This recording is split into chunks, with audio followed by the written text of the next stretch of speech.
There's a prejudice that at one time was against homosexuals. At one time? Yeah, hold on. When it was a criminal offense, even. Then that's got removed. The law. And people started to appear to accept. Back, it comes again now because of AIDS. It never went anywhere. It never went anywhere. People's attitudes don't change because the law changes. I know that. And the homosexual question is it's like what we call a racial question. Nobody, no man and no woman, is precisely what they think they are. Love is where you find it. And you don't know where it will carry you. And it is a terrifying thing, love. It is the only human possibility, but it's terrifying. And a man can fall in love with a man, a woman can fall in love with a woman. There's nothing anybody can do about it. It's not in the province of the law. There's nothing you do with the church. And if you lie about that, you lie about everything. And no one has a right to try to tell another human being whom he or she can or should love. But when you wrote Giovanni's Room a long time ago, that was quite a brave book to bring out, wasn't it? It was about love, but it was about homosexual love, but it was about love. But you deliberately put in homosexual love, presumably. Well, the boy is in the middle. It's not so much about homosexuality at all. It's about what happens to you if you can't love anybody. It doesn't make any difference whether you can't love a woman, can't love a man. If you can't love anybody, you're dangerous. Because you have no way of learning humility. No way of learning that other people suffer. And no way of learning how to use your suffering and theirs to get from one place to another. لم يخلق الرحمن مثل محمد بين الورى بشرا على الإطلاق لم يخلق الرحمن مثل محمد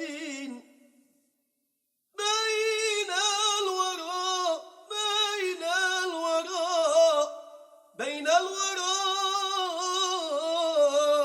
بشرا على الإطلاق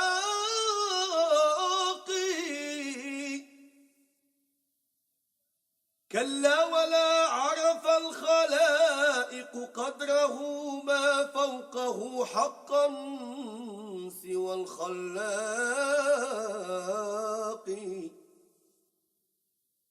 كلا ولا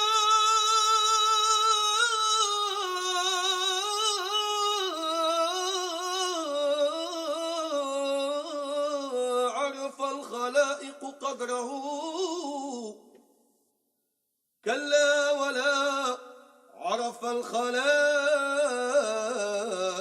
قدره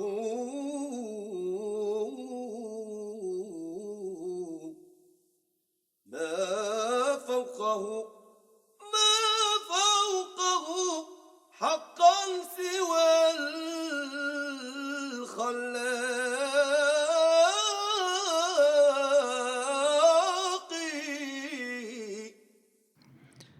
Assalamu alaikum everyone. You are listening to episode 63 of the Muhammad Ghailan podcast with yours truly as the host. Before getting into the specific topic of this episode and the content of it, I thought I would share a relevant story that I was a part of to situate the subject matter for you all. A few months ago, I was invited to an event organized in collaboration between the Muslim community and a local arm of a political party that is known for its progressivism and far-left agenda. It's practically now an expectation for Muslims to be aligned with such parties and groups. And the idea here was to promote diversity and multiculturalism and engagement. It is a lofty goal, and I've always encouraged the holding of such events. Whenever I was invited to participate, I was always there. There's really nothing like getting to know your neighbor better than getting together and having a conversation, having a discussion, and especially if it's over food. Once you say there's food on the table, people will show up. It's something that is shared with everybody. Now, my role was to be part of a panel to discuss Muslim engagement in the political process, either in voting or by promoting candidates, having Muslim candidates actually get engaged. Now, I wasn't the only Muslim on the panel. There was another sister there, and she's well known. She's well known in the community. She's very well respected, highly regarded for the work that she does. Before I got up on stage, though, I was pulled aside by one of the Muslim organizers of the event who invited me, and she said, "I just want to give you a heads up that you might get a question about homosexuality and Islam." Apparently, it was something that is topical for this group. It's something that's on their minds. Maybe there were members of the LGBTQ community there, and so they wanted to know, as they engage with Muslims, is there going to be a problem when it comes to this? And I said to her, that's fine. If it comes up, it comes up. I'm not going to shy away from giving an answer that is sticking to what the Islamic beliefs are, but I try as best as I can to follow in the footsteps of the verse, that commands us to call unto the ways of your Lord, into the way of your Lord. ادعو إلى سبيل ربك بالحكمة والموعظة الحسنة وجادلهم بالتي أحسن. So call unto the way of your Lord with wisdom, with beautiful counsel, and when you argue with them in the most beautiful of manners. So I'm going to state the ruling as it is, but don't worry about how I'll deliver it. I'll be tactful, let's just say. Overall, the discussion went really well. The question didn't come up throughout the whole conversation, and I thought we were scot-free until the very end, when the moderator, I guess, just couldn't help himself. It did come out of left field in the sense that there was really no appropriate segue into the question. We were talking about totally different topics that had nothing to do with homosexuality. And all of a sudden, he just brings this at the end of the panel discussion. He says, just a final question. And as if, wanting like a quick soundbite type of an answer for a question that requires a more in-depth discussion. And he just asked, what is the role of providing a new interpretation to accommodate the progress, quote-unquote progress, that society has made with regards to homosexuality and acceptance of homosexuality. So my answer to him was, to sum it up in a nutshell, was, number one, in Islam, we don't even have those categories of people. We don't categorize people and give them identities based on their sexual proclivities or emotional feelings about something. We don't have a category in Islam of straight, gay, lesbian, queer. None of these things exist in the Islamic tradition. These are new terminologies, new identities that have been concocted.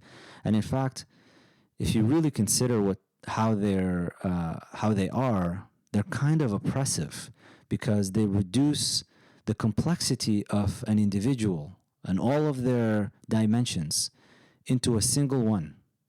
Their spectrum, where they are on the spectrum of sexual attraction. That's it. And so you reduce them to that. And so I said to the crowd there, we don't have these categories in Islam.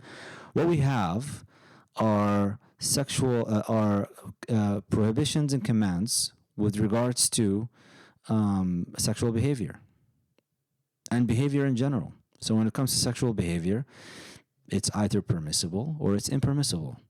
And the only permissible sexual behavior that is in Islam is going to be between a husband and a wife, a man and a woman, within the bounds of marriage. And marriage is only between a male and a female. Period. We don't have same-sex marriage in Islam. This is not something that is recognized, and marriage requires a male and a female to be engaged in that contract.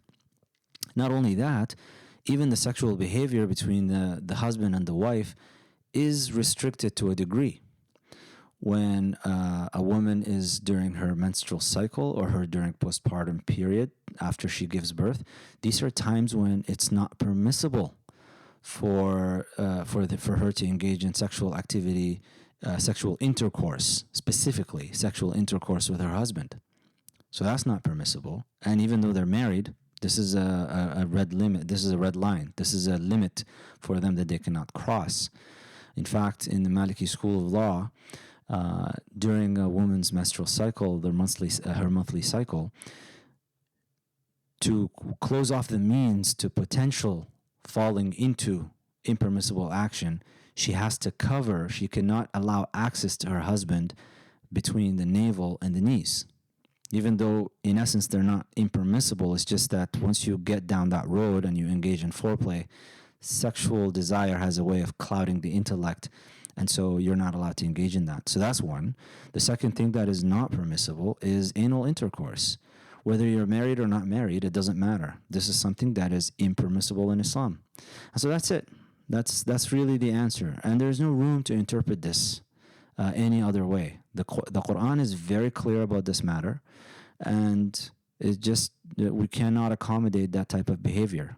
Now, if you want to identify yourself as whatever identity you want to give yourself, that is irrelevant from an Islamic perspective. What we care about are carried out actions. That's really what matters. How you feel, that's an internal state. There's no judgment. There's no moral judgment upon feelings in Islam. It's more about behavior. And I left it at that. So the sister that was in the panel with me, she interjected and she said, "I just want to," and I could tell the dynamic in the room. There was a bit of a discomfort with the answer, just the facial reactions. I've been giving enough speeches to get a sense of how the crowd is reacting to things. And she picked up on it, obviously. So she jumped in right away and she said, "I just want to add to this that we have to differentiate between orthodox, quote unquote, orthodox Islamic beliefs and what Muslims actually believe.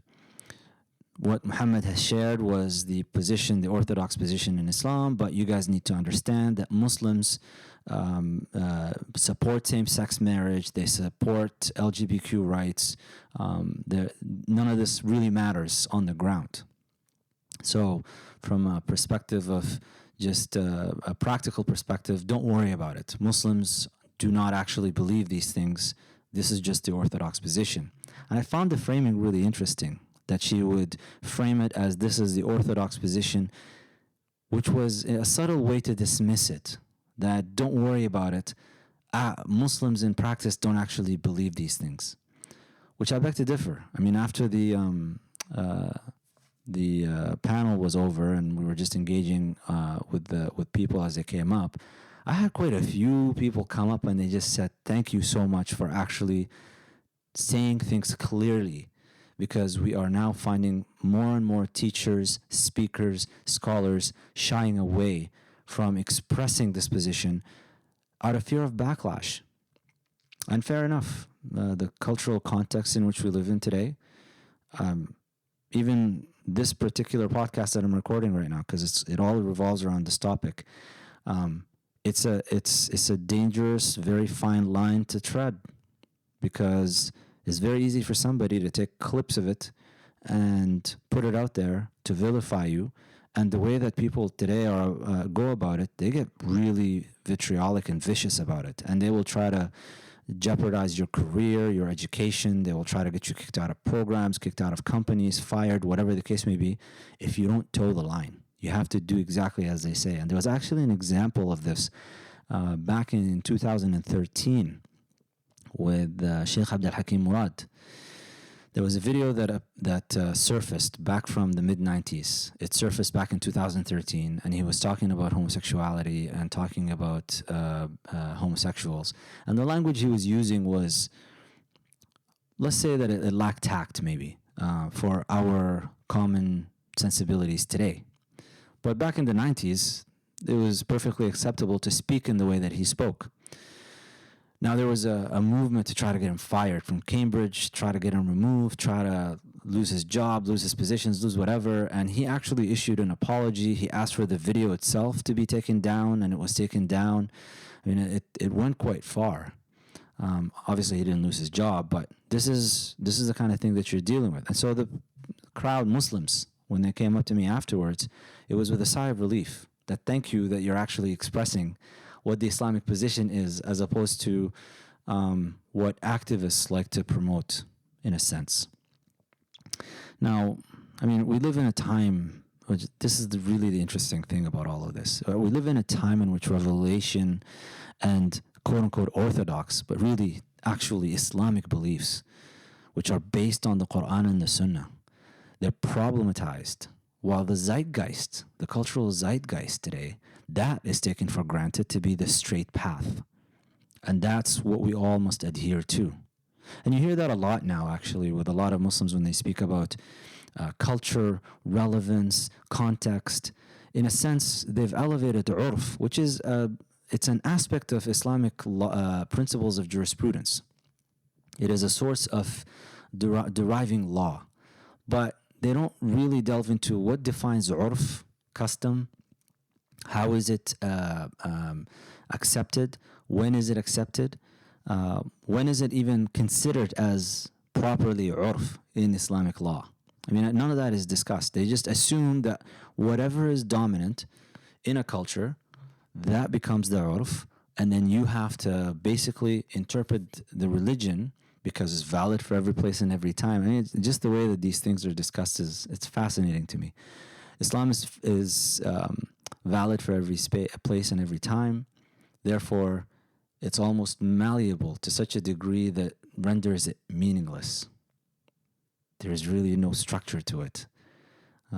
All we do is every 100 years or so, changes in cultural norms, and now because of technology and social media and mass communication, changes in social norms are happening at a faster pace. And so what was unthinkable 20 years ago is now a subject for debate. Change itself is automatically assumed to be progress without much consideration to whether it really is progress. I mean, people don't think about, like, are we actually progressing or are we regressing? Are we realizing our human potential? Are we elevating? Or are we descending into animal behavior that we sophisticate using language and just give it an aura of something to do with being human and human rights and whatever? When the Supreme Court of the United States, there was a recent ruling that was in favor of, and if you're not familiar with this, you should go check this out. There was a Christian baker who took his case all the way to the Supreme Court. There was a gay couple that went to his shop and they asked him to bake a wedding cake for their wedding. And he said, I can't do that. I'll serve anybody and everybody. He doesn't actually discriminate against any individual because of anything related to their behavior or their race or whatever. He serves everybody. His issue was, I am not going to bake a cake to celebrate an occasion that goes against my beliefs as a Christian. These are my religious beliefs. The Constitution guarantees me freedom of expression. I'm an artist. That's what I do with the cake baking. When I make a cake, it's an artistic expression, and it also guarantees freedom of religion. And so my beliefs tell me that this is an unacceptable practice, and you're basically asking me to express myself artistically with a product that will celebrate something that goes against my religion. So the Supreme Court, there was a narrow decision there. You guys can go check all of that information out on it, but they sided with him. And they said, this is his right. You can't force him to do this. And part of the ruling was because the lower courts were actually siding with they were very biased. And it's an interesting case to look into the details of. What I want to point out, though, is some of the Muslim responses from Muslim activists. Particularly, and this episode, it's really focused on women Muslim activists. I hate to be accused of quote-unquote mansplaining, speaking about women's issues as a man or whatever, but the fact is the Islamic activist scene, when it comes to this issue with regards to LGBTQ, it is by and large dominated by Muslim women from the Muslim community. They're the ones that, as far as I can see anyways, I haven't done the specific numbers, but I'm just looking at who makes appearances, who seems to be showing more and more faces. If I were to guess a number, it's probably 5-1. 5 Muslim women to 1 Muslim man who would show up in support of LGBTQ kind of movement, same-sex marriage, and all of these things. So some of the responses from Muslim women were interesting. One of them even said that we're taking a step backwards. And again, I got to remind you, we're talking about a Christian baker who's standing up for his beliefs, which also align with Islamic beliefs regarding homosexual behavior.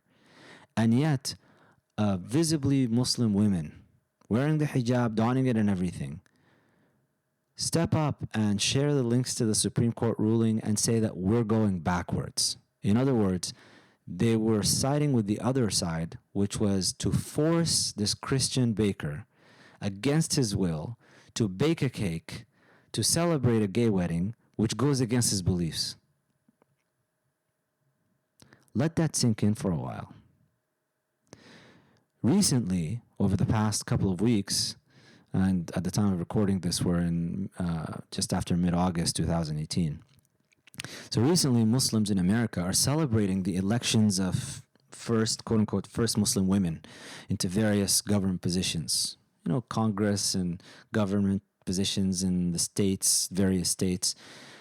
When you look into their, I mean, it sounds nice, it sounds encouraging, especially when they're visibly Muslim. You know, some may not be so visibly, it's just by name you can kind of tell, but others, you know, donning the hijab and everything, and so it gives you kind of a sense of pride. MashaAllah, we have Muslim women now representing, going into Congress, going into state legislatures, doing things, finally getting into the system.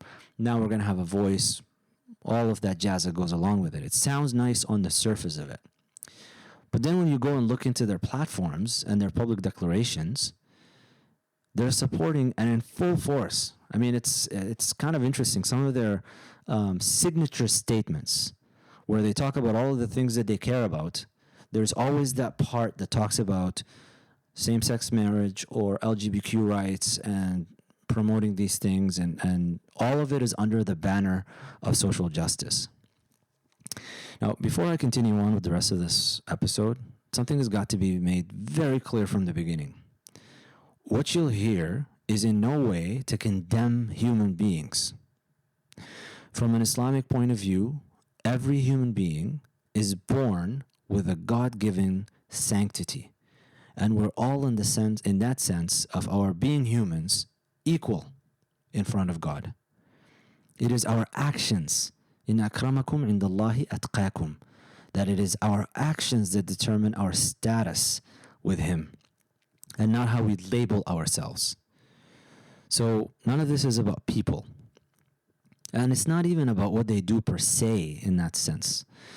It's about the attempts at turning Islam now into a tailored religion fitted around people's desires. So what follows are just points to keep in mind whenever you come across a lengthy article or a discussion that revolves around the idea of Islam not being clear on the matter of sexual practices. In fact, as I mentioned earlier, what I said in the panel at that event, reducing one's whole being, like all of your complexities, taking that down into a single dimension, which is your emotional life, that is anti-human. Another point, being homosexual and being gay, they're not synonyms.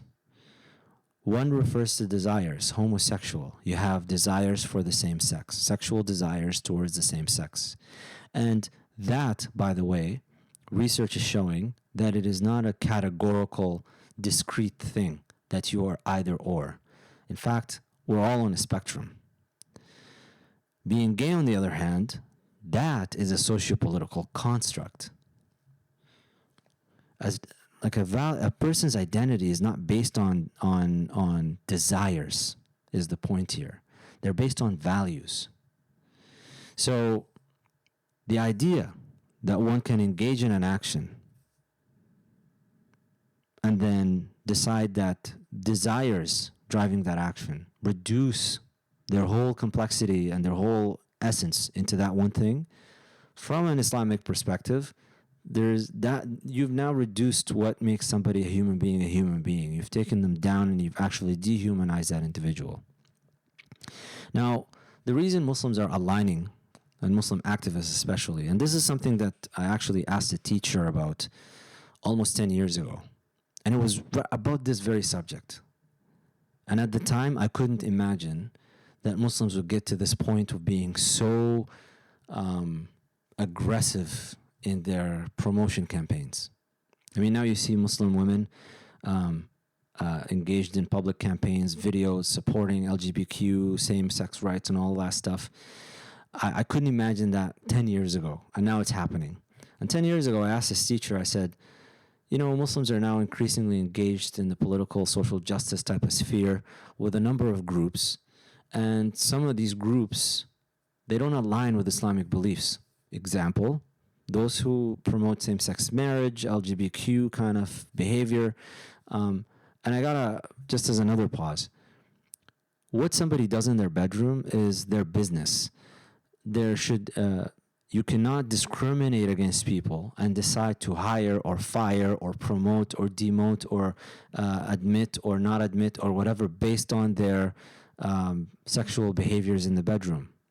This also is something that is outside of, you cannot take somebody's actions in one context and then judge their whole existence based on that. That also is anti-human. So as far as we're concerned, Islamically speaking, you in your bedroom doing whatever it is that you engage in doing, and I have no business finding out about it. I have no business getting into your bedroom and finding out what you're doing, and I cannot use that as a pretext to harm you or to stop you from getting opportunities or doing any of these things. So if we're going to talk about having equal opportunity and equal access to everybody in a community, then sure, we don't have a problem with that. But the issue here is that we are now linking the ability or the justification or the celebration of sexual behavior with opportunities and careers and all of these things. And that's really the issue. And I still haven't personally been able to resolve this, to be honest. I still ask this question. Muslims engage in social activist type of work. In doing so, they ally themselves with some of the activists. They ally themselves with certain groups that we know, Islamically speaking, cannot work out. We cannot be allied with them.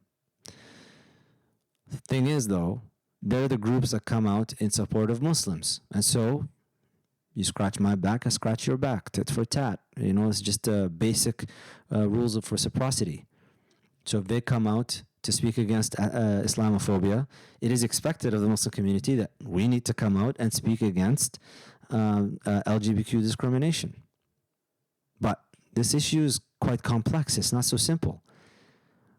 I want to support you as a human being. I want to stand up for your rights. I want to make sure that you have full opportunities in life and that you should not be discriminated against. But you've identified yourself and you've given yourself this identity and you've racialized it, which it's not a racial identity. It doesn't speak to your essence. We know that it's not a categorical thing. And you've reduced your whole existence to that one thing, and now you identify as such. And you've reduced everybody's existence into that one behavior and identified them as such as well. Even when you say that about straight people, it is dehumanizing to reduce somebody to just their sexual proclivities and desires. So what do I do in this case now? I want to support you as a human being, but you're telling me that what matters to you the most and what makes you who you are is that one dimension of your life. And that I have to accept that dimension and support you and speak on your behalf based on that dimension. I mean, it's a difficult choice, and as you'll see as we go through this episode and just some of the content that I'm going to share, why this is so problematic for us. I mean, the idea for Muslims to engage in an action for political expediency, and that's actually some of the responses. I mean, I've put out some threads on Twitter and posts on Facebook, just dancing around the subject without really being forcefully explicit, direct about it. And that's why I'm recording a full podcast on this issue, just so that I can offer the nuances that may be missed in short posts and short threads on Twitter. the idea that you can engage in an action for political expediency, and that's what a lot of Muslim activists will say. We're trying to make headway. We're trying to we're trying to advance politically. We're trying to beat Islamophobia. But they're doing it when an action is explicitly in opposition to commands and prohibitions in Revelation. So they're separating. There's this idea now that you can separate between your private beliefs. So you as a Muslim, say a Muslim activist, some of these Muslim activists wearing a hijab, you ask him privately, you ask him separately, independently, with no cameras around, what do you actually say about this behavior? I'm going to have husn al-dhan, I'm going to assume the best of them, and I'm going to guess that they're going to say it's impermissible. The Quran says it's impermissible. The Prophet ﷺ said it's impermissible. This is not something the people of a whole nation was destroyed for it. Sodom and Gomorrah, the people of Lut alayhi salam, they were destroyed for this action. So it is not permissible. However, me supporting this group and supporting their rights, this is about freedom, la ikraha fi din. So these are the kind of justifications that you'll hear. There's no compulsion in religion. You can just support this action or support the group without supporting the action, and they make these interesting separations between behavior and beliefs. The first people that came up with this type of, you call it a bid'ah, it's actually an innovation that you can separate between action and belief, or adherence to revelation and whatever you do in the public sphere, were the people of Shu'aib alayhi salam. In Surah Hud, Allah subhanahu wa ta'ala says, وَإِلَى مَدْيَنَ أَخَاهُمْ شُعَيْبًا. And to Madian, we sent their brother Shu'aib. قَالَ يَا قَوْمِ اعْبُدُوا اللَّهَ مَا لَكُمْ مِنْ إِلَهٍ غَيْرُهُ. He said, my people, worship God. You have no God other than Him. Do not give, and then he said, وَلَا تَنْقُصُوا الْمِكْيَالَ وَالْمِيزَانَ. Do not give short measure for short weight, or nor short weight. إِنِّي أَرَاكُمْ بِخَيْرٍ وَإِنِّي أَخَافُ عَلَيْكُمْ عَذَابَ يَوْمٍ مُحِيطٍ. I see you are prospering, you're in a good state, but I fear you will have torment on an overwhelming day. And then he continued on in his message to his people, and he said, وَيَا قَوْمِ أَوْفُوا الْمِكْيَالَ وَالْمِيزَانَ بِالْقِسْطِ. My people, in fairness, give full measure and weight. What they used to do, the people of Shu'aib, you'd go to the market and they would use the scales, but they would cheat on their scales so that they would give the impression that you have, this happens today, by the way, quickly with the people of Shu'aib, they would give you the impression that you're getting 200 grams of something or 500 grams of something, when in fact you only got 150 grams of it or 400 grams of it. So they were cheating on the scales. One way that this is happening in modern day, when you go buy your meat at the market, what do? It's full of water. It's full of it's full of fat. It's just the specific cuts that they give you, so that when you go and cook it, it shrinks, but you're getting charged for things that are going to evaporate. That's a way of actually cheating you on the measure. I see you are prospering, but I fear you will have torment on the overwhelming day. And then he says, my people, in fairness, give full measure and weight. Do not withhold from people things that are rightly theirs. وَلَا تَبْخَسُوا النَّاسَ أَشْيَاءَهُم وَلَا تَعْثَوْا فِي الْأَرْضِ مُفْسِدِينَ. And do not spread corruption in the land. بَقِيَّةُ اللَّهِ خَيْرٌ لَكُمْ إِن كُنتُم مُؤْمِنِينَ وَمَا أَنَا عَلَيْكُمْ بِحَفِيظٍ. What lasts with God is best for you, if you are believers. I am not your keeper. Basically, Shu'aib is saying, I'm just here to deliver this message. I'm not your keeper. I can't control you and force you to doing anything. I'm reminding you. So their response to Shu'aib was, قالوا يا شعيب أصلواتك تأمرك أن نترك ما يعبد آباؤنا أو أن نفعل في أموالنا ما نشاء إنك لأنت الحليم الرشيد. So they said, Shu'aib, does your prayer tell you that we should abandon what our forefathers worshipped and refrain from doing whatever we please with our own property? Indeed, you are a tolerant and sensible man. And they were doing it mockingly. Like, what are you doing coming in here with your religious rhetoric and God talk? You're telling us that we can't do whatever we want. This is our money. This is our market. This is my business. I get to do whatever I want to do with it. So he said in response to that, قال يا قومي. He answered, my people, أرأيتم إن كنت على بينة من ربي ورزقني منه رزقا حسنا. My people, can you not see? What if I'm acting on clear evidence from my Lord? He himself has given me good provision. وما أريد أن أخالفكم إلى ما أنهاكم عنه. And I do not want to do what I'm forbidding you to do.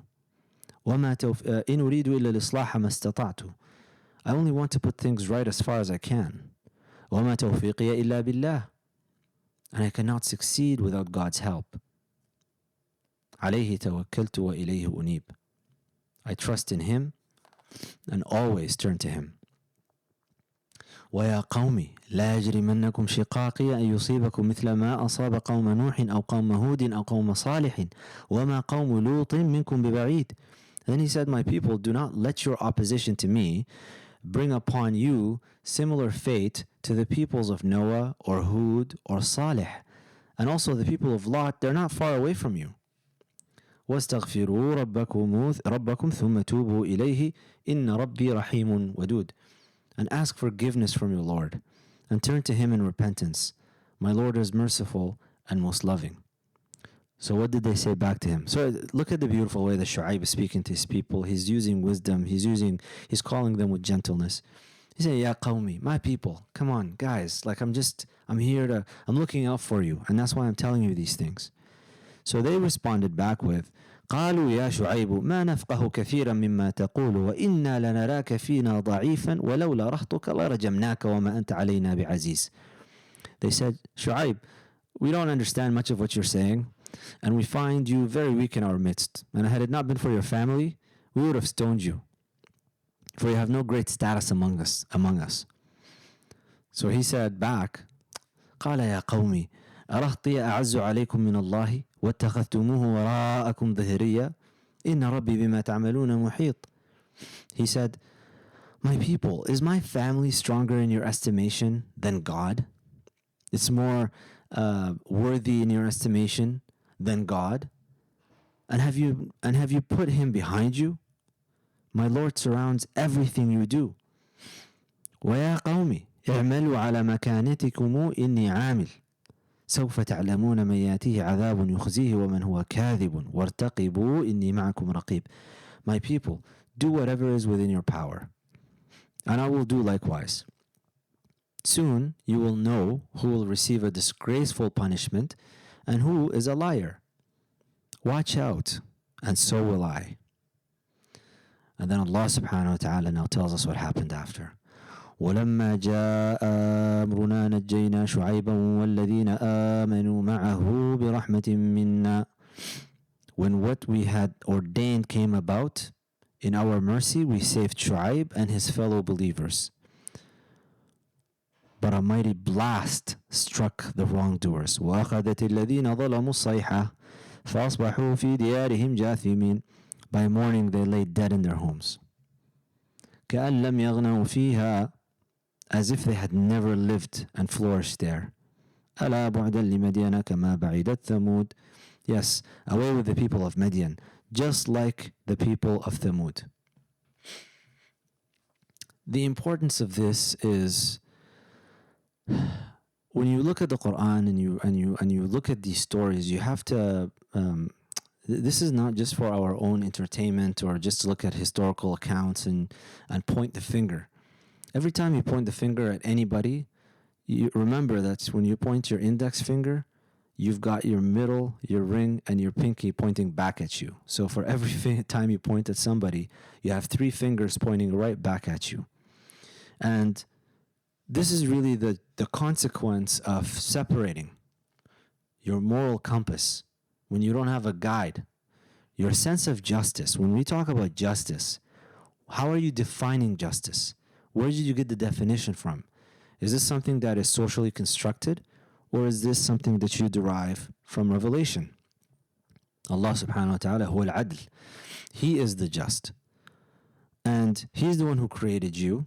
وَهُوَ أَقْرَبُ وَلَقَدْ خَلَقْنَا الْإِنسَانَ وَنَحْنُ أَقْرَبُ إِلَيْهِ مِنْ حَبْلِ الْوَرِيدِ. We have created the human being, and we are closer to them than their carotid artery or jugular vein, whichever one you want to choose. That's how close Allah subhanahu wa ta'ala is to us. So He knows His creation, and He knows how we will act. And the rulings that deal with social transactions, sexual behavior, food consumption, all of these things, these are not arbitrary. This is to ensure, number one, the continuation of the human project, the human species, as well as for our own facilitation and well-being. So when we transgress these limits and we sin, we're actually harming ourselves. God Almighty does not need our worship. And this is something that it's a fundamental belief in Islam, that when you pray and when you obey the commands and stay away from the prohibitions, you're not benefiting God. You're benefiting yourself. And so if you don't do these things, God can do away with you, and it's not going to reduce from His dominion an iota. Ibn al-Qayyim, rahimahullah, in his book Ad-Da' wad-Dawa', the disease and the medicine, he relates a number of hadiths regarding the impact or the effect of sinful actions and how they manifest themselves in society. Now, these hadiths, just as a caveat, their classification, for those who are interested in these things, their classification in hadith is considered weak. But I quote them here because they agree, they relate to virtuous actions, as well as they are in line with Quranic verses, which I will talk about right after them. And one of them, he mentions that Allah subhanahu wa ta'ala أوحى إلى نبي من أنبياء بني إسرائيل أني مهلك من قومك 60,000 من شرارهم و40,000 من خيارهم. So he relates that Allah subhanahu wa ta'ala revealed to one of the prophets of the children of Israel's prophets that he was going to destroy from his people 60,000 evil ones and 40,000 good ones. So the prophet said, فَقَالَ يَا رَبِّ هَؤُلَاءِ الْأَشْرَارِ فَمَا بَالُ الْأَخْيَارِ. So the prophet said, all right, I understand that the destruction of the evil ones, but what about the good ones? فقال إنهم لم يغضبوا لغضبي وكانوا يجالسونهم ويؤكلونهم فعذب الله 40,000 وأهلكهم مع أنهم من خيارهم ولكن كانوا يجالسون أهل المعاصي ويشاربونهم ويؤكلونهم ولا ينكرون عليهم. So Allah subhanahu wa ta'ala responded to this prophet from the children of Israel, and he said, it's because they did not get angry for my sake, for my anger. They would sit with these evil ones. The good ones would sit with the evil ones. The ones who are righteous would sit with the ones who are sinful. And they would hang out with them. They would eat with them. Basically, they wouldn't even flinch. So Allah subhanahu wa ta'ala punished the 40,000 and destroyed them, despite them being righteous. Because they used to sit with those who were sinful in behavior. They used to drink with them and eat with them. And they didn't even used to tell them, like, what you're doing is wrong.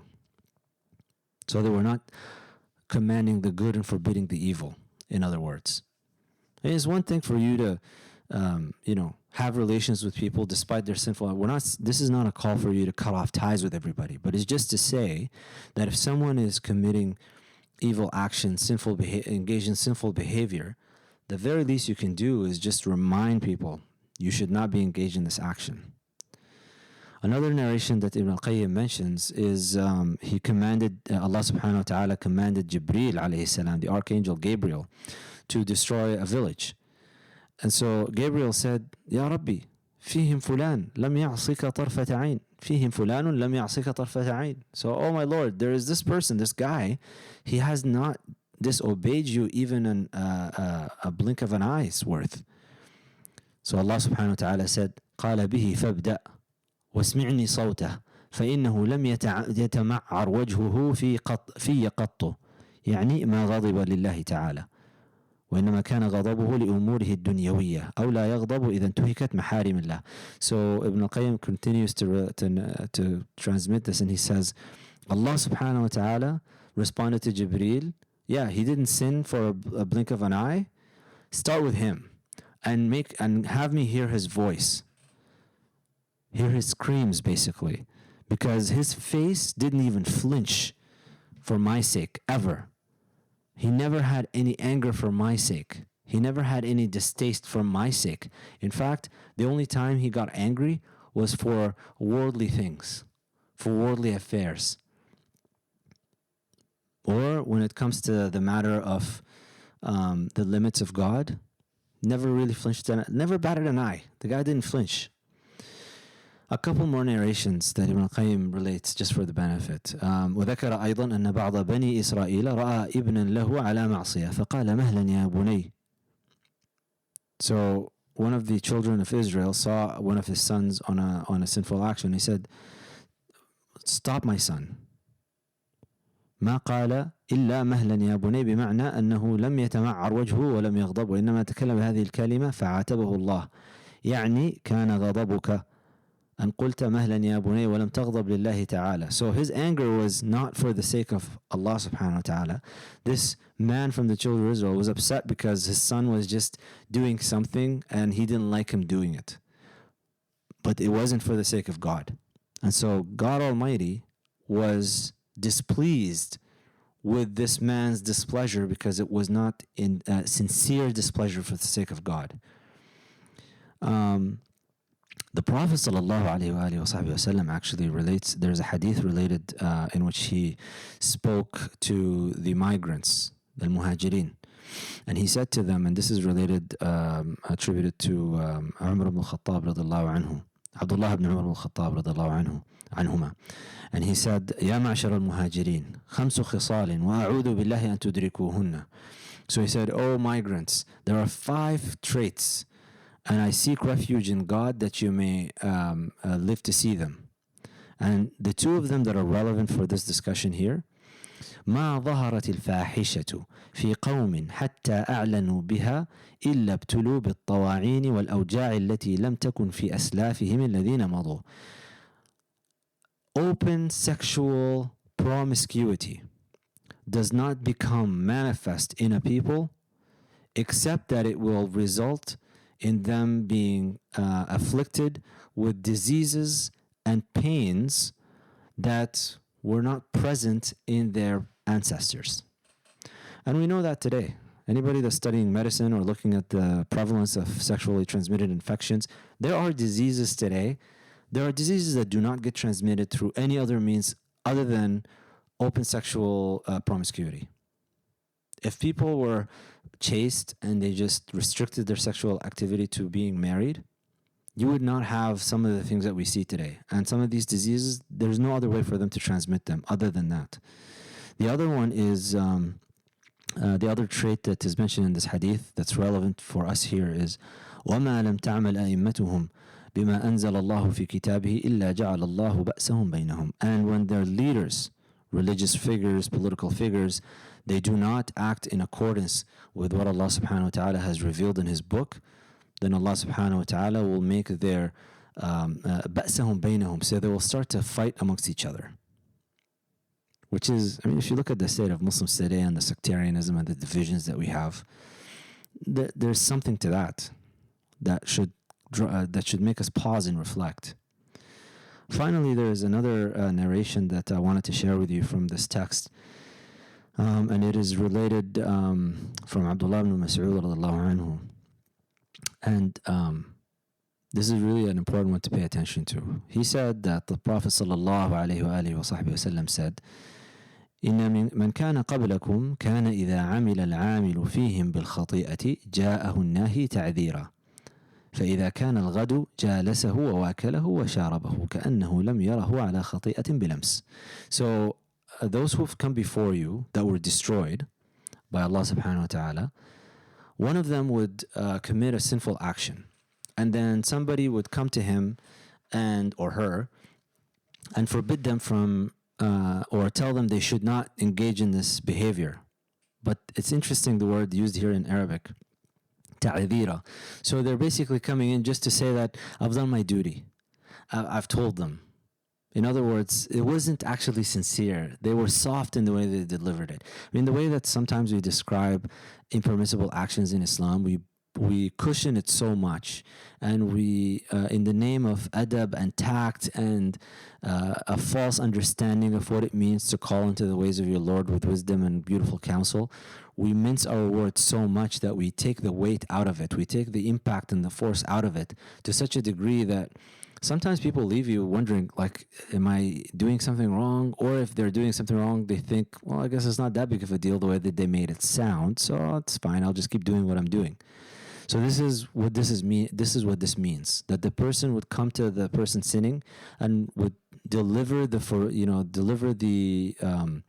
guidance, to tell them to stop in such a soft way that is just for them for their own sake to say, I've already done my job. And then the next day, despite knowing that this person has not desisted, they would sit with them, hang out with them, eat with them, drink with them, as if they didn't see them the day before, engaged in that sinful behavior.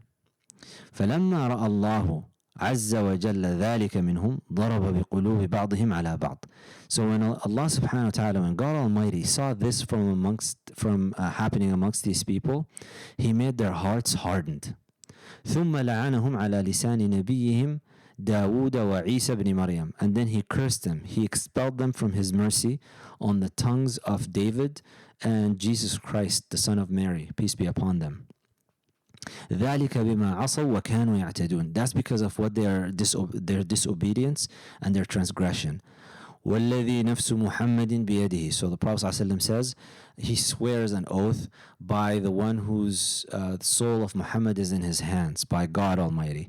لَتَأْمُرُنَّ بِالْمَعْرُوفِ. So you will command good. وَلَتَنْهَوْنَ عَنِ الْمُنْكَرِ. And you will forbid evil. وَلَتَأْخُذُنَّ عَلَى يَدِ السَّفِيهِ. And you will take the hand of the profligate, of the foolish one. وَلَتُؤْطِرَنَّهُ عَلَى الْحَقِّ أَطْرًا. Or لَتَأْطُرُنَّهُ, depending on the narration. على الحق أطرا or أطرا. So you will have them desist from you will have them return back to truth, a strong return.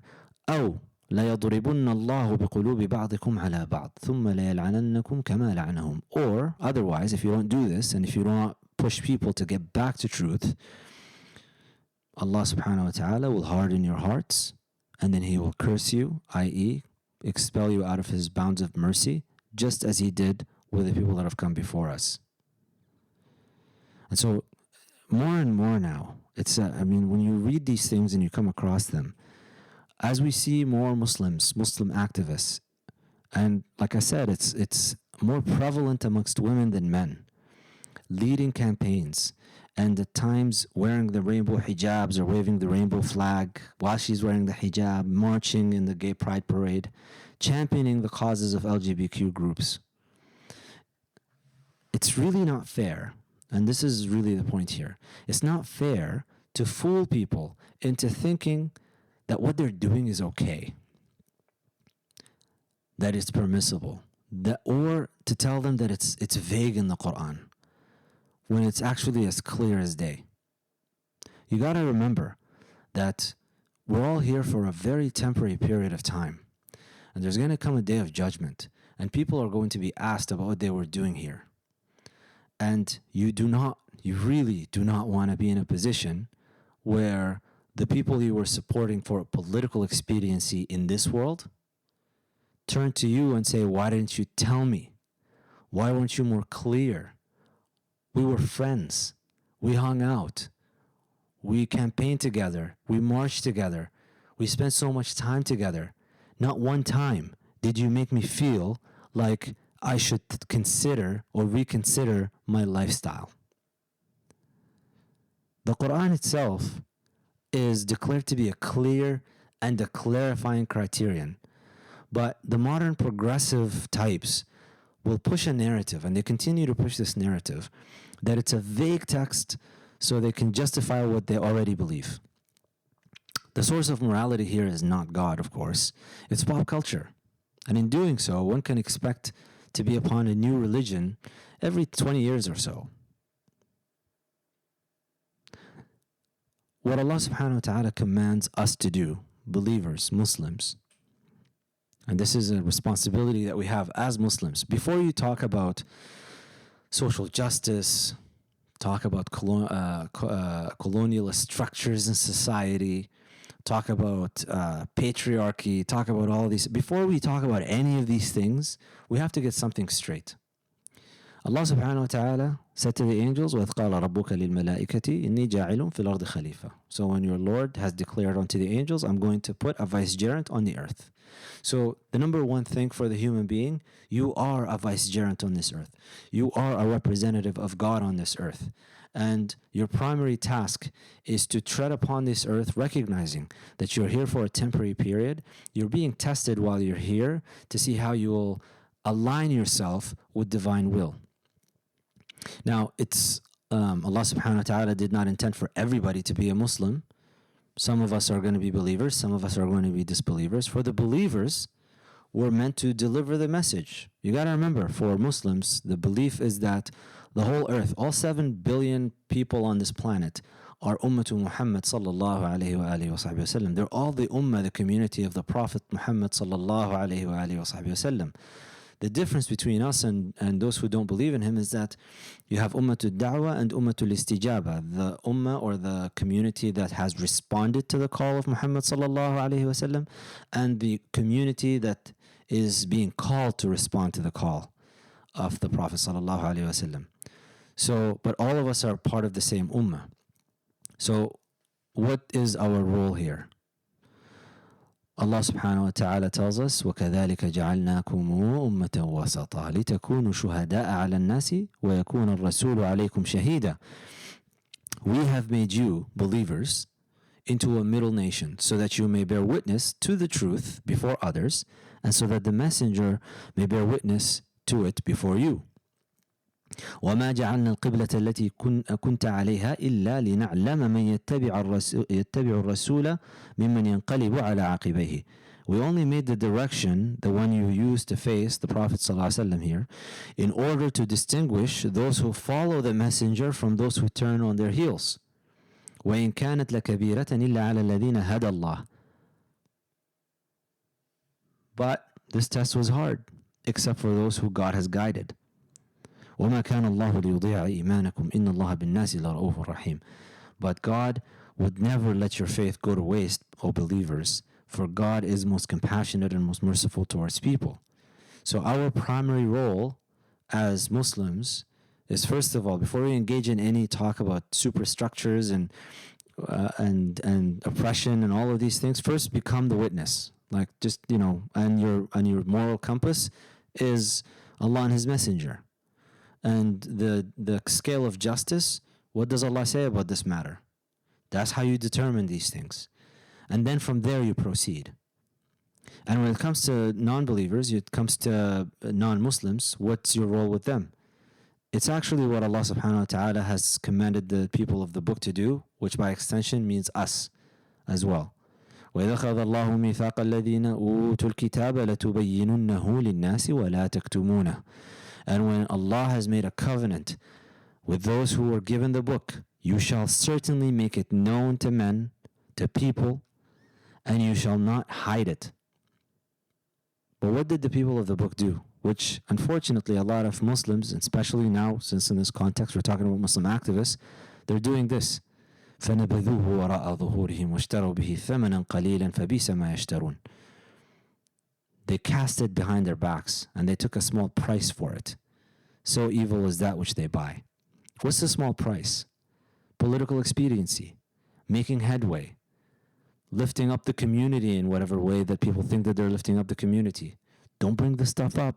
We're allied with certain groups that they're not going to like this type of message. So, نَبَذُوهُ وَرَاءَ ظُهُورِهِمْ. They cast it behind their backs. I mean, the khayriyah, the elevation of this ummah of Muslims is hinged upon our ability or our responsibility to command good and forbid evil. كنتم خير أمة أخرجت للناس تأمرون بالمعروف وتنهون عن المنكر وتؤمنون بالله ولو آمن أهل الكتاب لكان خيرا لهم منهم المؤمنون وأكثرهم الفاسقون. So, believers, you are the best community, singled out for the people. We're أخرجت للناس. We were brought out to serve the people. You order what is right. You forbid what is wrong. You believe in God. And had the people of the book also believed, it would have been better for them. Although some of them do believe, most of them are lawbreakers. And the Quran is filled with examples of previous nations, and how they acted with regards to revelation, how they treated the prophets, how they followed the message or didn't follow the message. And they all came before us. And Allah subhanahu wa ta'ala tells us that منهم من قصصنا عليك ومنهم من لم نقصص عليك. Of the prophets that were sent before, some of them he relates to us. Many of them he doesn't relate to us. What's the purpose here though? We have the archetypes. All of the prophets that were sent, and these are real people that existed with real nations and real punishment that has descended upon their people when they did not respond to the call. They're not allegories. They're not metaphors. This is real events that happened in history. And that's what the Quran is telling us. نحن نقص عليك أحسن القصص بما أوحينا إليك هذا القرآن وإن كنت من قبله لمن الغافلين. We tell you the best of stories in revealing this Quran to you. Before this, you were of those who knew nothing about them. You were in a state of heedlessness. So as you read these stories of the people that have come before us, you're supposed to be deriving lessons and looking, each of us should be looking into our own state and thinking, how is this relevant to me? What am I doing over here that could be applicable to my case? As an example, since we're talking about Muslim activists, especially women, there is a set of verses. You know, the names of the surahs, they're not accidental. They're also revealed. And so, Surah An-Nisa, this is chapter 4 in the Quran, the chapter of women. We don't have Surah Al-Rijal. We don't have the surah of men, for example. We have a chapter literally titled Women. In my mind, as I go through that, I think, why would Allah subhanahu wa ta'ala bring up those particular verses that I'm about to share with you here in a chapter that is named after women? And I'm not talking about الرجال قوامون على النساء, that men are the caretakers of women, as most people think when they hear it's in the chapter of women. That's not what we're talking about. Or the verses related to inheritance and things like that. There's a set of verses that I'm about to share with you now for the Muslim activists, women out there, Muslim women activists. Please pay attention to these verses and reflect a little bit. Allah subhanahu wa ta'ala says, وَلِلَّهِ مَا فِي السَّمَاوَاتِ وَمَا فِي الْأَرْضِ وَلَقَدْ وَصَّيْنَا الَّذِينَ أُوتُوا الْكِتَابَ مِنْ قَبْلِكُمْ وَإِيَّاكُمْ أَنِ اتَّقُوا اللَّهَ وَإِنْ تَكْفُرُوا فَإِنَّ لِلَّهِ مَا فِي السَّمَاوَاتِ وَمَا فِي الْأَرْضِ وَكَانَ اللَّهُ غَنِيًّا حَمِيدًا. Everything in the heavens and the earth belongs to God. We have commanded those who were given the scripture before you, and we command you to be mindful of God. Even if you do ignore Him, everything in the heavens and the earth belongs to Him anyways, and He is self-sufficient, worthy of all praise. وَلِلَّهِ مَا فِي السَّمَاوَاتِ وَمَا فِي الْأَرْضِ وَكَفَى بِاللَّهِ وَكِيلًا. Yes, indeed, everything in the heavens and the earth belongs to God, and He is enough for those who trust Him. إِن يَشَأْ, if He so willed, يُذْهِبْكُمُ أَيُّهَا النَّاسُ وَيَأْتِ بِآخَرِينَ وَكَانَ اللَّهُ عَلَى ذَلِكَ قَدِيرًا. He could remove you altogether and replace you with new people. He has full power to do so. من كان يريد ثواب الدنيا فعند الله ثواب الدنيا والآخرة وكان الله سميعا بصيرا. If some wants the rewards of this world, the rewards of this world and the next are both God's to give. He hears and sees everything. يا أيها الذين آمنوا كونوا قوامين بالقسط. O you who believe, uphold justice, شهداء لله, and bear witness to God. ولو على أنفسكم أو الوالدين والأقربين, even if it is against yourselves, your parents, or your close relatives. إن يكن غنيا أو فقيرا فالله أولى بهما. Whether the person is rich or poor, God can best take care of both. فلا تتبعوا الهوى أن تعدلوا.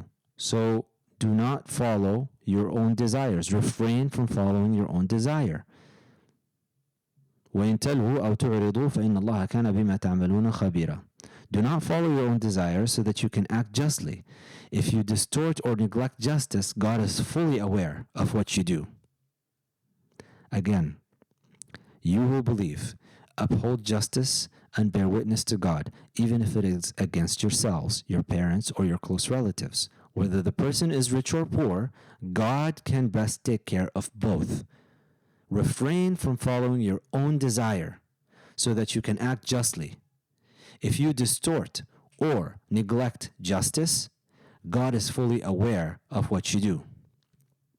يا أيها الذين آمنوا آمنوا بالله ورسوله والكتاب الذي نزل على رسوله والكتاب الذي أنزل من قبل ومن يكفر بالله وملائكته وكتبه ورسله واليوم الآخر فقد ضل ضلالا بعيدا.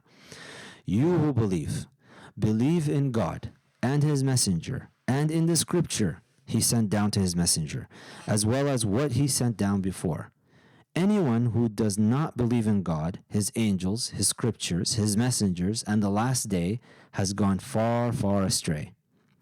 إن الذين آمنوا ثم كفروا ثم آمنوا ثم كفروا ثم ازدادوا كفرا لم يكن الله ليغفر لهم ولا ليهديهم سبيلا. As for those who believe, then reject the faith, then believe again, then reject the faith again, and become increasingly defiant, God will not forgive them, nor will He guide them on any path. بشر المنافقين بأن لهم عذابا أليما. Prophet, tell such hypocrites that an agonizing torment awaits them. الذين يتخذون الكافرين أولياء من دون المؤمنين أيبتغون عندهم العزة فإن العزة لله جميعا. Do those who ally themselves with disbelievers rather than believers seek power through them, seek honor through them? In reality, all power is God's to give.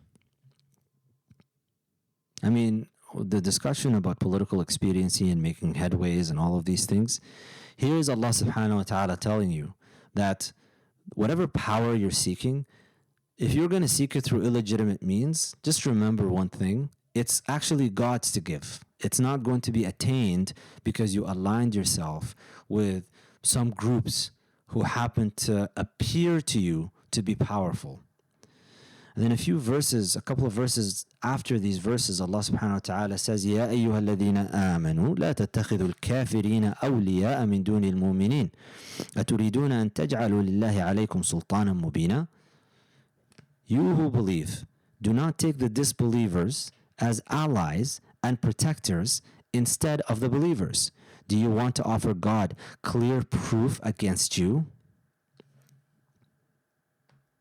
And then a set of verses, a couple of verses after this one continues, إن الذين يكفرون بالله ورسله ويريدون أن يفرقوا بين الله ورسله ويقولون نؤمن ببعض ونكفر ببعض ويريدون أن يتخذوا بين ذلك سبيلا أولئك هم الكافرون حقا وأعتدنا للكافرين عذابا مهينا. As for those who ignore God and His messengers and want to make a distinction between them, saying we believe in some but not in others, seeking a middle way, they are really disbelievers. We have prepared a humiliating punishment for those who disbelieve. والذين آمنوا بالله ورسله ولم يفرقوا بين أحد منهم أولئك سوف يؤتيهم أجورهم وكان الله غفورا رحيما. But God will give due rewards to those who believe in Him and His messengers and make no distinction between any of them. God is most forgiving and most merciful. This tafriqa, this distinction between God and His messengers, this happens today in some progressive circles where they want to historicize the Quran. Some of these rulings, they will acknowledge them. It's kind of an interesting middle way solution for the dilemma that they find themselves in and the cognitive dissonance that they experience, some of the Muslim activists. This ruling seems to be clear-cut. There doesn't seem to be a way around it. What's one way for us to get around it?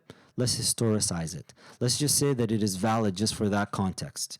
It was just for that time. It was just that for that culture, which goes against what this religion is for, which is for the alameen, for the whole world, for all the worlds, for everybody, across all time until the end of time. Yes, there are certain things that are restricted by time and space. That's valid. That's true. But you can't just take that willy-nilly without any guidelines, and just because of whims and cultural pressure, which is really what's happening with this particular subject, you now start to tinker with the Islam, tinker with the Quran, and pretend that you can come up with conclusions that are actually not there. it's noteworthy here that in the midst of all of this activism, we hardly find the Quran. And that's a sad kind of reality. There are a lot of empty appeals to how Islam is why I'm an activist and Islam is about justice, but where are God's words to guide that activism? And how is that justice defined in the Quran? Defined if the Quran is not your primary source. A lot of Muslim activists, you know what, it actually goes both ways. The problem is it goes both ways. On the one hand, Muslim activists need to connect with the scholars.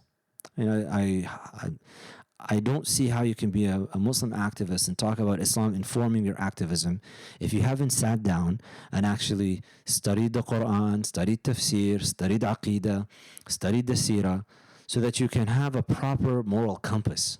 You need a paradigm to operate within. And it's either you choose that paradigm to be the Quran and the Sunnah as a Muslim, or you operate within the paradigm of whatever is popular right now and in vogue at this time and age. And in 20 years, you're going to have to change because that's how culture changes without anchoring itself on a transcendent source. So a lot of Muslim actors don't. On the scholar's side and the teacher's side, the problem is there's a lack of relevance. They don't even know what's going on the ground. So they come up with answers sometimes to questions that are being asked of them that are just uninformed. They just don't know what they're talking about. And الحكم على الشيء فرع عن تصوره. Judgment over any matter is a branch of conceptualizing it. So you have to be out there actually on the ground, seeing what people are going through, seeing the implications of the rulings that you're telling people that they must follow. And every time you see scholars actually engage on the ground with people, you find them changing a lot of the things that they had declared before, because now they see that in practice, whatever sounded good in theory to you when you were locked away in a library, as soon as you go on the ground with people, you realize actually it doesn't work that way and we have to reassess certain things. So it goes both ways. But again, self-responsibility. Activists need to actually have a regular schedule of study so that they can truly have their activism informed through Islam and not just have that be empty rhetoric as they talk in sound bites in some interviews. Really what we find with a lot of Muslim activists, if you look into, especially when it comes to social justice stuff, you'll find it's a lot of various appeals to authority. Instead of referring to the Quran, that Allah says this, this, and that, the Prophet ﷺ said this, this, and that, what you instead find is Fanon said, you know, Frantz Fanon, Edward Said, they'll quote Orientalism for example. James Baldwin is a big one. Who else? There's Derrida, Judith Butler, Michel Foucault, Albert Camus, Simone de Beauvoir. I mean, it's the names go on. Virginia Woolf. I mean, there's just, you could just name off names and just keep going. On the Arab side, Nawal Saadawi, Fatima Marnisi. It just goes on and on. I mean, there's names that they will spend so much time reading all of these things as they analyze structures of power, oppression, colonization, decolonization, gender, patriarchy, etc., etc. Like, it's just all of these things. They will just talk circles around you when it comes to this stuff. And the thing is, there is actually validity in a lot of what's being said. You can't dismiss these studies out of hand. There is nothing that is completely false in the world that lasts. Every time you see something that is taking hold and people are actually going along with it and it seems to be working, that's because it has elements of truth. That's why I don't like dismissing completely offhand everything that somebody says. I might dismiss the paradigm. I could tell you that, for example, a naturalist paradigm that gives you some theories on feminism or gender studies or whatever, I could say that the paradigm is false, but that doesn't mean that I reject everything. So you don't throw the baby out with the bathwater. There are some valid statements, valid conclusions that have been arrived at. If the paradigm is false, we can reject the paradigm, but you can take the good that you can find within it to utilize it practically to benefit and to actually seek justice and lift oppression and do these things. But the thing is, if you don't have an Islamic paradigm to operate with, where you act properly as wisdom is the lost property of the believer, الحكمة ضالة المؤمن أن وجدها فهو أحق بها. Wisdom is the lost property of the believer. Wherever they find it, they have more right to it. So you can take a look at the works of Judith Butler and Virginia Woolf and Fanon and all of these different authors.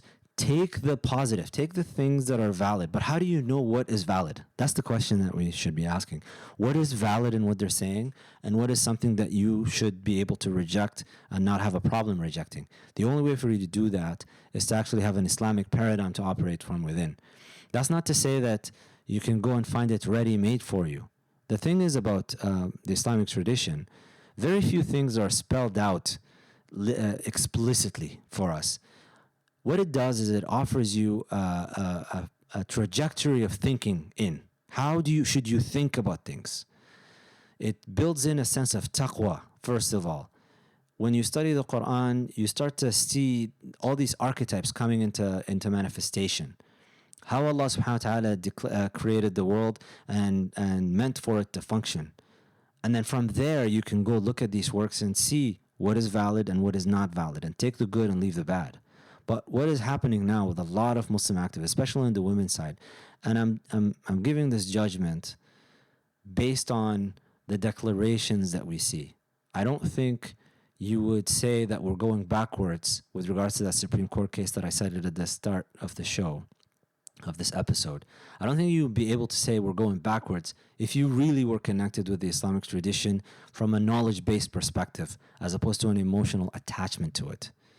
I don't think you would be allying yourself with problematic groups from an Islamic perspective if you really were connected in a knowledge way to the tradition. A lot of it just seems to be emotional. And since Allah subhanahu wa ta'ala says, ما جعل الله لرجل من قلبين في جوفه, that Allah subhanahu wa ta'ala does not put two hearts within a human being's chest. You can only take one paradigm. You're not going to be able to operate with two paradigms there. The more one is immersed in the works of all of these different authors and divorced from the Quran, the more that you will lose your moral compass. And the more familiar you will become with these figures, the less acquainted you are with the Quran. And the easier it becomes to turn back onto the Quran, to turn back at the Quran and look at it through their tainted lenses. So instead of, when you're not having the Quran as your primary source and you have these authors as your primary source, you look at the Quran through their lens. When in fact, it should be the other way around.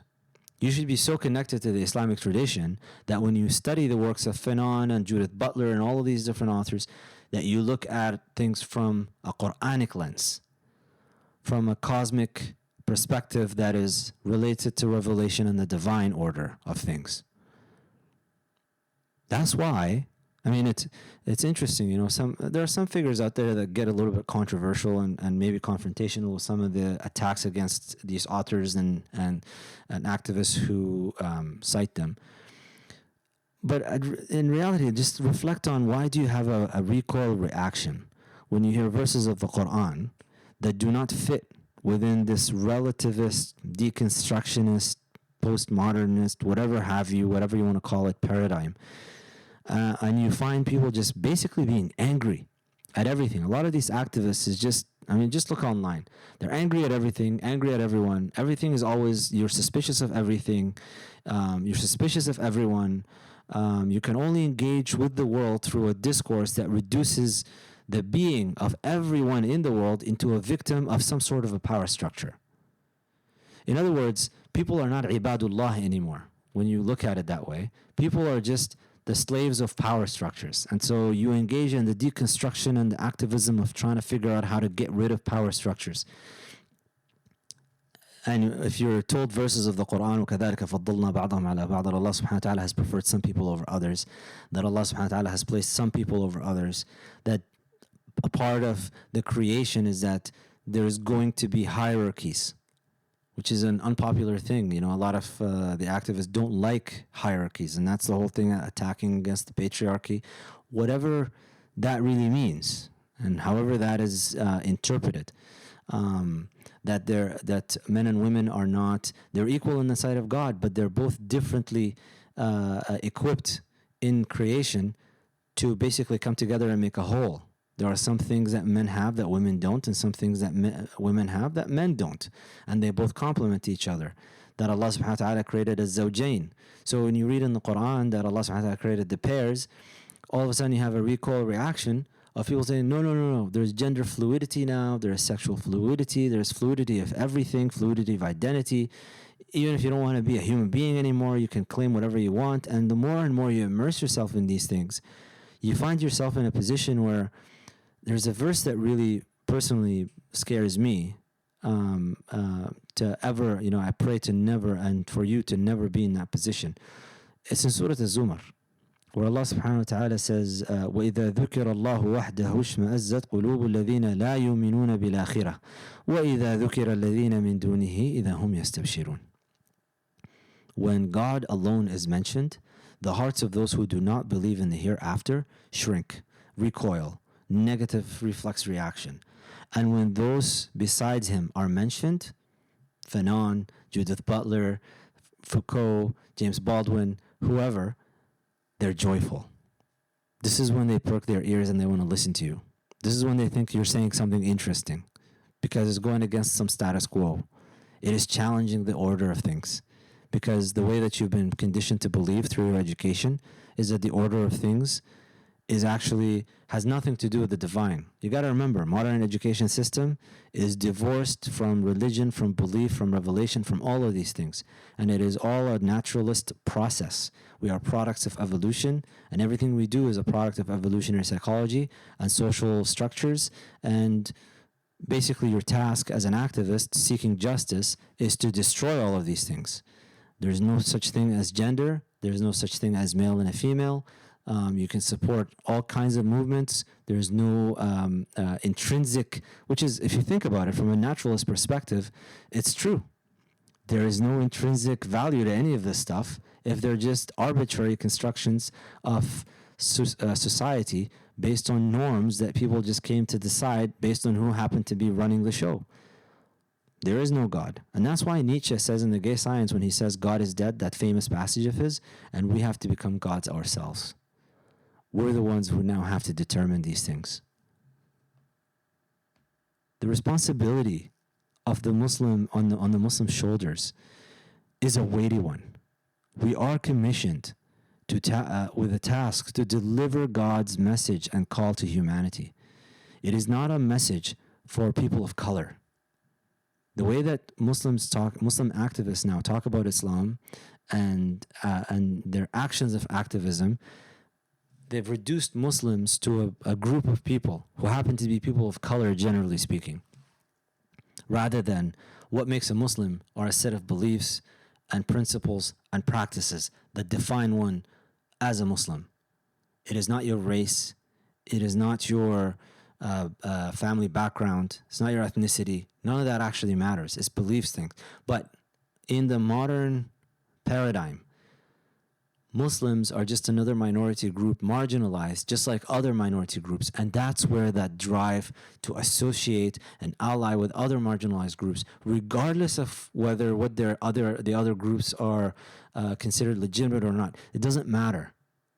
We're marginalized, they're marginalized, we're all marginalized, and we all have to ally with each other so that we can take down the great colonialist type of structures. And again, I'm not dismissing that there is a problem in certain institutions and structural things that need to change because they are disadvantaging certain people. But it's just to say that you really got to step back for a second and pause and consider, how are you approaching these things? Allah subhanahu wa ta'ala says in Surah Al-Qasas, وَمَا كَانَ رَبُّكَ مُهْلِكَ الْقُرَى حَتَّى يَبْعَثَ فِي أُمِّهَا رَسُولًا يَتْلُو عَلَيْهِمْ آيَاتِنَا وَمَا كُنَّا مُهْلِكِ الْقُرَى إِلَّا وَأَهْلُهَا ظَالِمُونَ. And your Lord never destroyed a town until He raised in their metropolis an apostle, reciting to them our communications. And we never destroyed the towns except when their people were unjust. Today, we're seeing a lot of injustice. But again, how do you define that injustice? And when it comes to disobedience of God, don't ever think that you can transgress against the limit of God and then expect that you're going to prosper.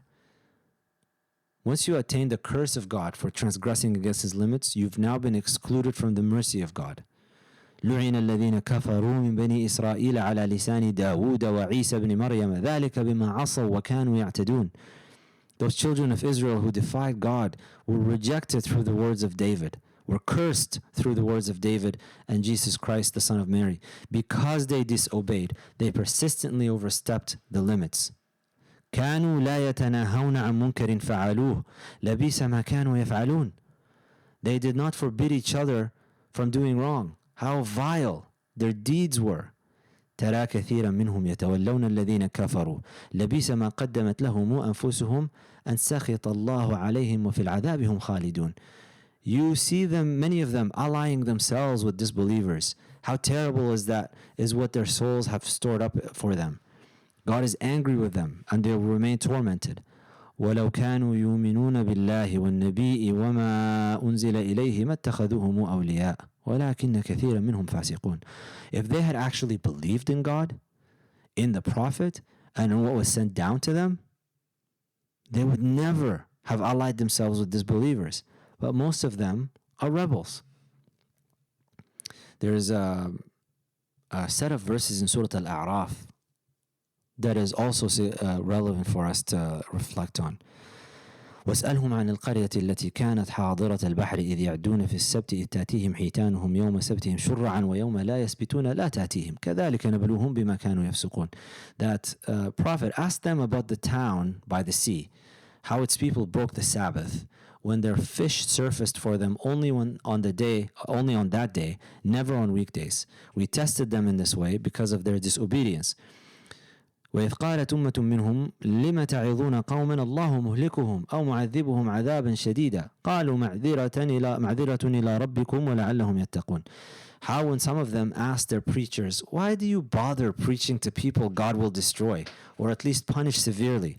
The preachers answered, in order to be free from Lord's blame, from your Lord's blame, and so that they may perhaps take heed. So what happened was the children of Israel, there was a group of them. They were in a town and they used to eat fish, and the fish would only come on the Sabbath. The fish figured out that on the Sabbath they are safe. They're not going to be taken out of the water. So at that time, a lot of fish would show up. The rest of the week, the fish wouldn't show up to the shore. And so one of the children of Israel decided to break the rule of the Sabbath, and he fished on that Saturday. And then he got a few along with him, and so a bunch of people started to fish on the Sabbath, breaking the Sabbath.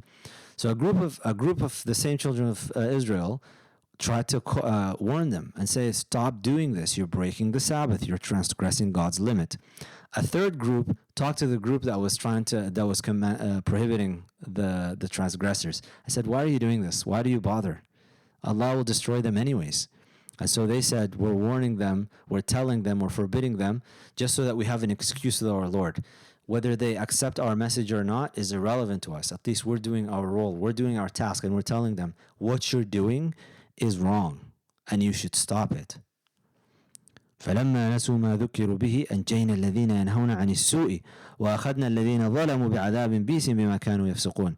When they ignored the warning they were given, we saved those who forbade evil and punished the wrongdoers severely because of their disobedience. The scholars of tafsir say that there is actually a difference in opinion about the third group that was wondering, like, why are you warning them? Because they didn't warn them. All they did was they didn't fish on the Sabbath, they didn't break the Sabbath, but at the same time they didn't forbid evil. There's a difference in opinion between the scholars. Some say that they were included in the punishment because they did not forbid evil. Others say that they were saved as well. Either way, the one that we know for sure was saved were the ones who were forbidding evil. فَلَمَّا عَتَوْا عَمَّا نُهُوا عَنْهُ قُلْنَا لَهُمْ كُونُوا قِرَدَةً خَاسِئِينَ. When in their arrogance they persisted in doing what they had been forbidden to do, we said to them, be like apes, be outcasts. So they were transformed. The people, those who were breaking the Sabbath and fishing, God Almighty transformed them into apes.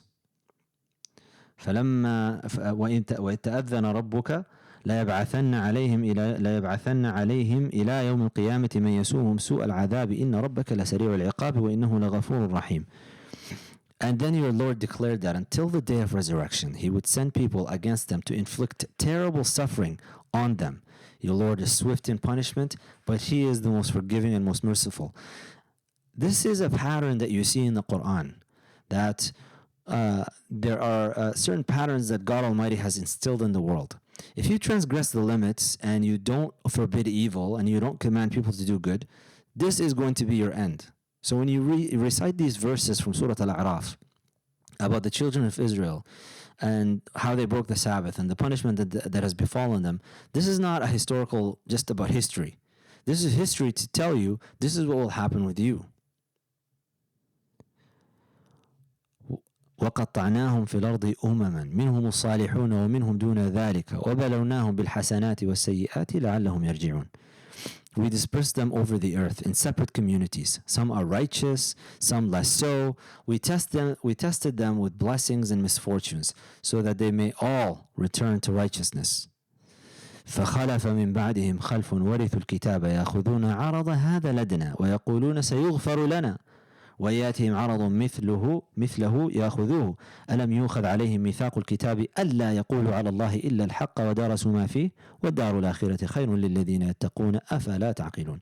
And they were succeeded by generations who, although they inherited the scripture, took the fleeting gains of this lower world, saying, we shall be forgiven, and indeed taking them again if other such gains came their way was a pledge not taken from them, writ 10 in the scripture, to say nothing but the truth about God, and they have studied its contents well.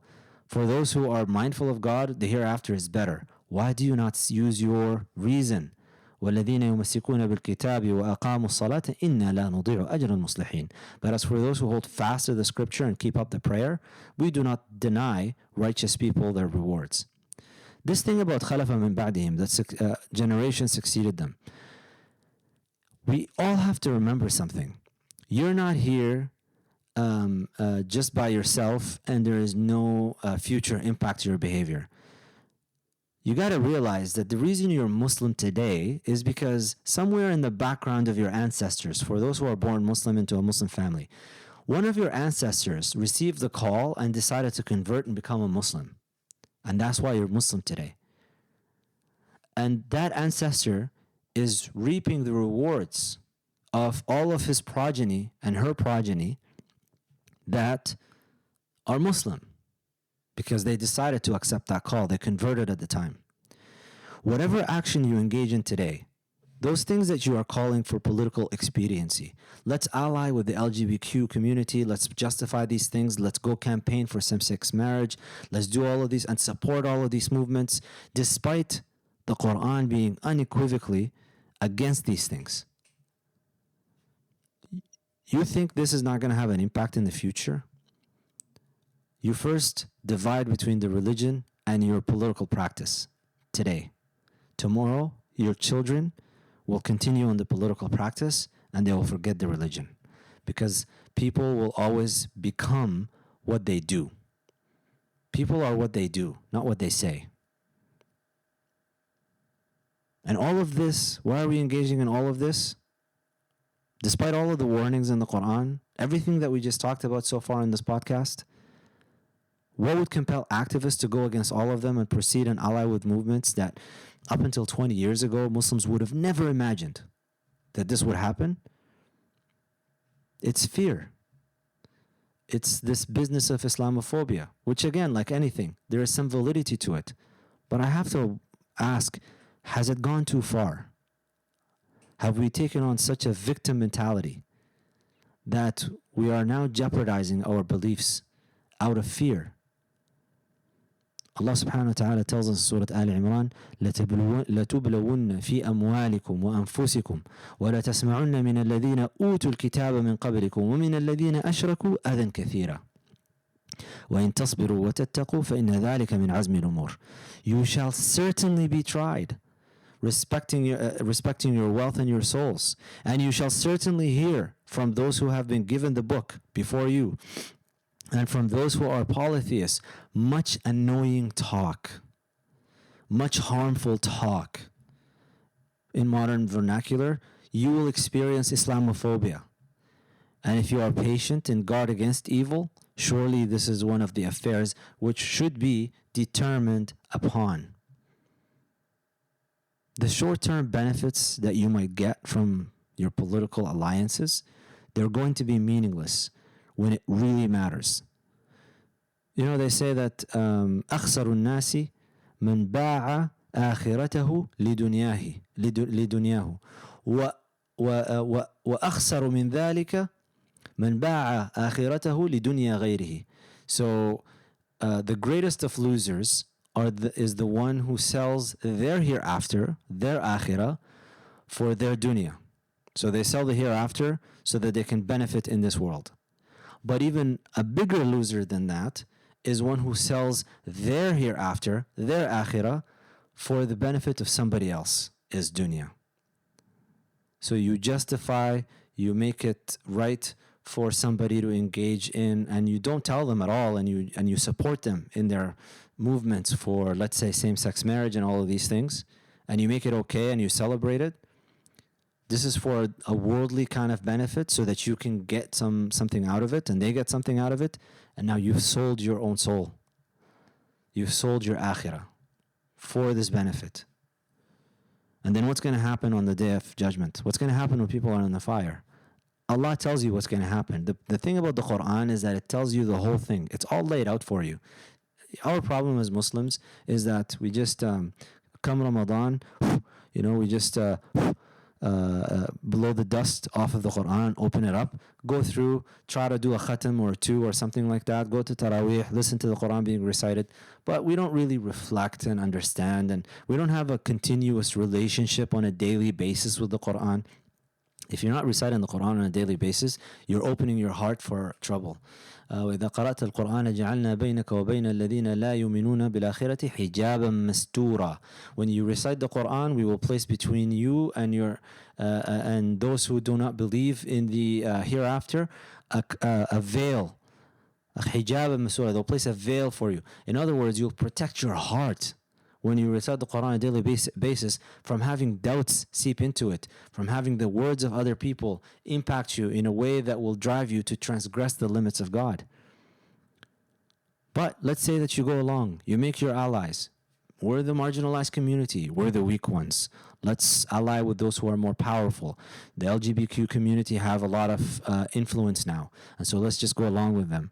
وَإِذْ يَتَحَاجُّونَ فِي النَّارِ فيقول الضعفاء للذين استكبروا إنا كنا لكم تبعا فهل أنتم مغنون عنا نصيبا من النار. In the fire they will quarrel with one another. The weak will say to the haughty, we were your followers, so can you now relieve us from some share of the fire? قال الذين استكبروا إنا كل فيها إن الله قد حكم بين العباد. Instead, what they'll hear back, the weak ones, the response that they will get is, we're all in this together. God has judged between his creatures. It's done.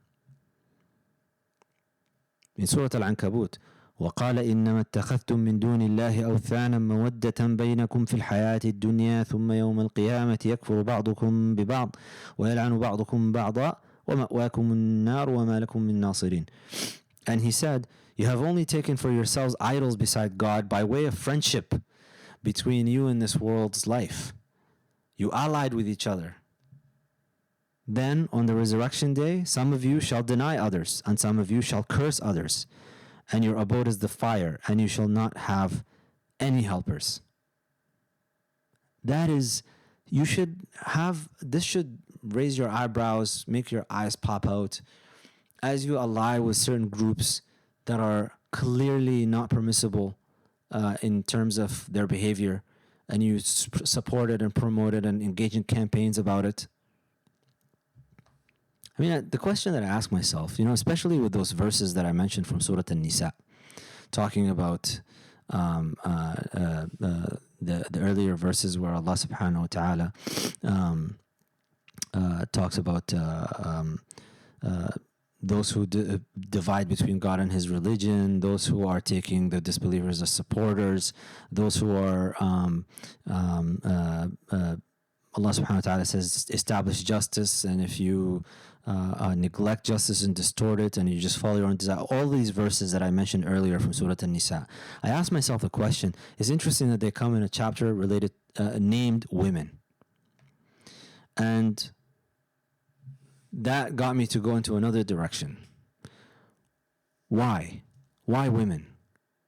I mean, these messages are for everybody. These verses apply to everybody equally, to men and women, but they're placed in the chapter about women specifically, as if to say that women have to pay extra attention to this, maybe because they're more vulnerable to jeopardizing certain ideals.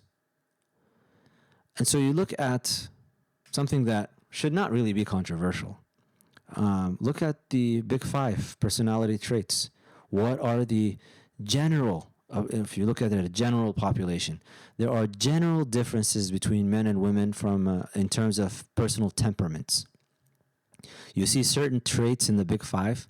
So the big 5, for those who don't know in psychology, the first one is openness to experience. So that's just, are you somebody who's inventive and curious and creative, or are you someone who's just more consistent and you like kind of routine?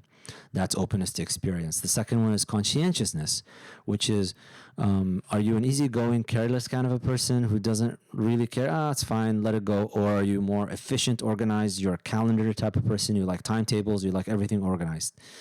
The third one is extraversion. So that's someone who's outgoing, energetic, as opposed to somebody who's more reserved and prefers to be alone. And the fourth one is agreeableness. So that's just being friendly, compassionate. You like to get along with people. You don't like conflicts. Versus someone who's more challenging, detached. They're more of an individual. They forge their own way, even if it means that they engage in conflicts with people. And the fifth one is neuroticism, which is being sensitive and nervous and just unsure about oneself. Making sure that you do everything right before you proceed, that kind of a personality, versus someone who's more secure and confident.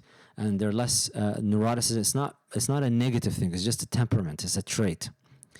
So these are the 5 big traits, the big 5 in personality traits. The one that matters for me here, and I think is relevant, is the agreeableness factor. Agreeableness means someone who's friendly, compassionate, versus someone who's more challenging and detached.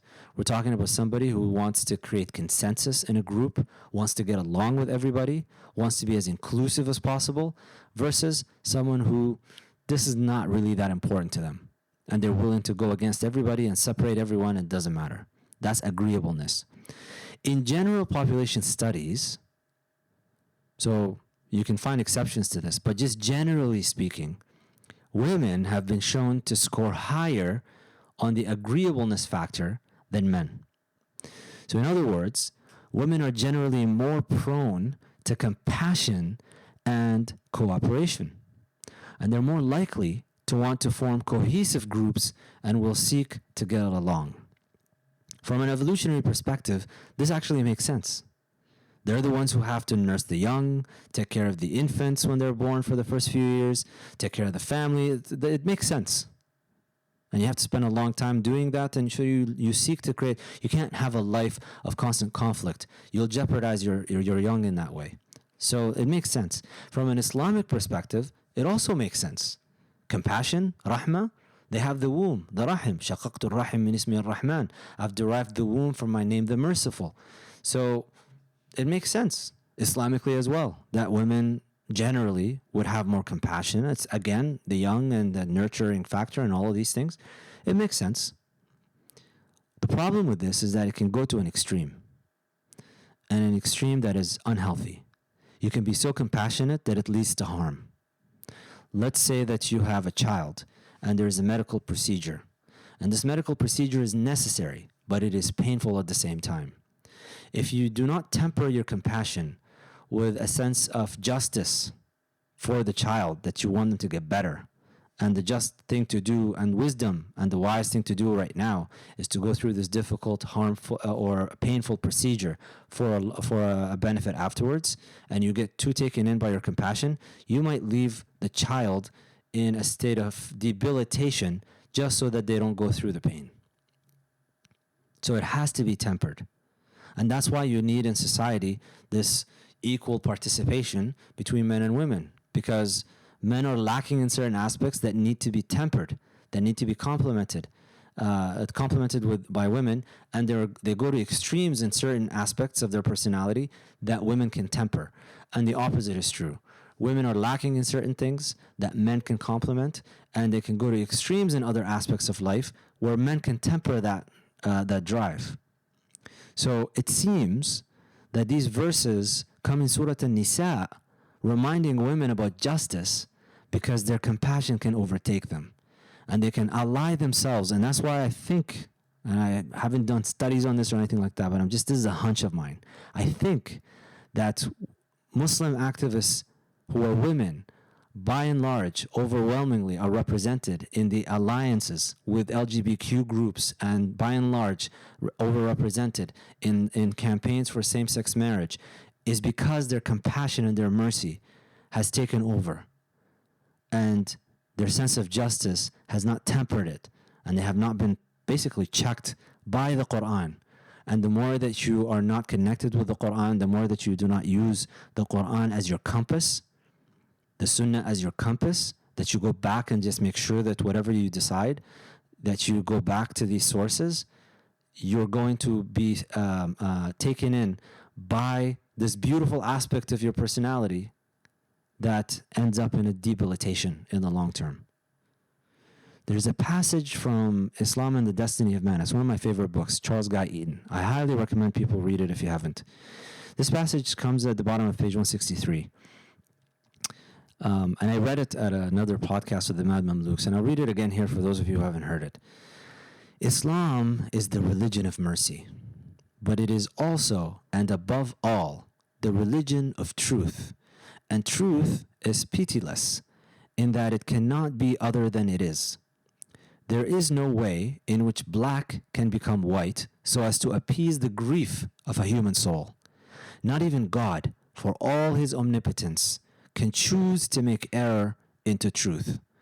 The relationship between truth and mercy is therefore the most complex relationship in the whole theater of creation, and even beyond this theater in the principles which govern it. If a balance is possible, it can be held steady only by the prophets, the sages, and the saints. The rest go this way or that, to one extreme or the other. In the history of Christianity, as in that of Islam, there have been men for whom only truth mattered and who could not see the truth itself, when crystallized in earthly formulations and dogmas, may become relative and therefore subordinate to a higher wisdom or to the law of love and mercy. The Inquisition burned its heretics, and Hajjaj slaughtered his rebels. But there have also been men, and they seem to predominate in contemporary Christian circles, who think only of love and mercy and would like to banish from religion the sword of discrimination, which divides truth from error, until eventually truth is compromised, and for this very reason, mercy becomes hollow and impotent, a sentimentality which has no roots in the heart's core, where truth eternally resides.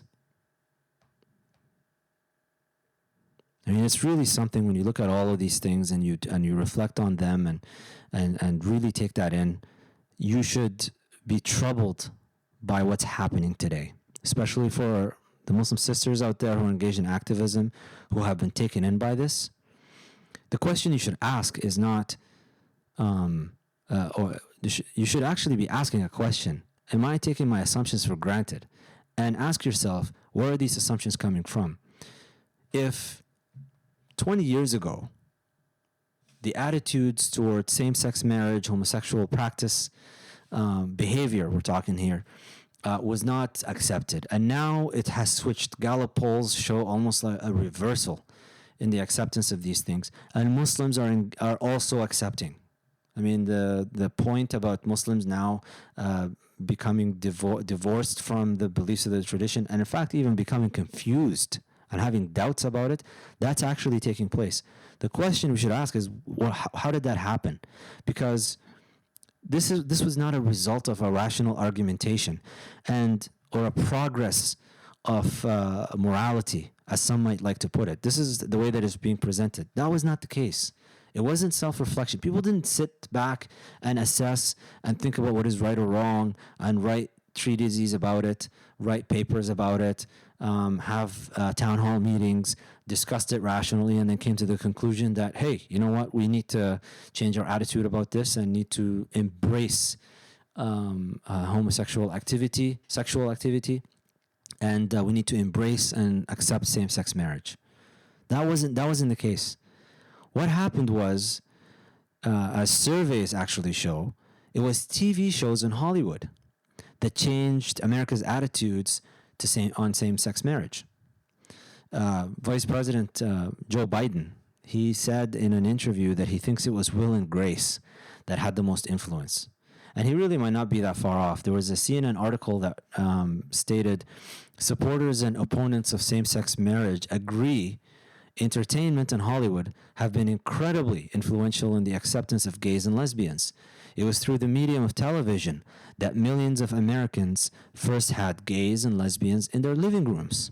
Television shows in Hollywood helped create an environment of acceptance where more and more gays and lesbians came out of the closet, contributing to a dramatic change over the past few years. A CNN Org poll out at the time showed 57% of Americans say they have a family member or close friend who is gay. That is up 12% since just a few years ago, and almost double what it was 20 years ago. And as those numbers have changed, so has support for same-sex marriage.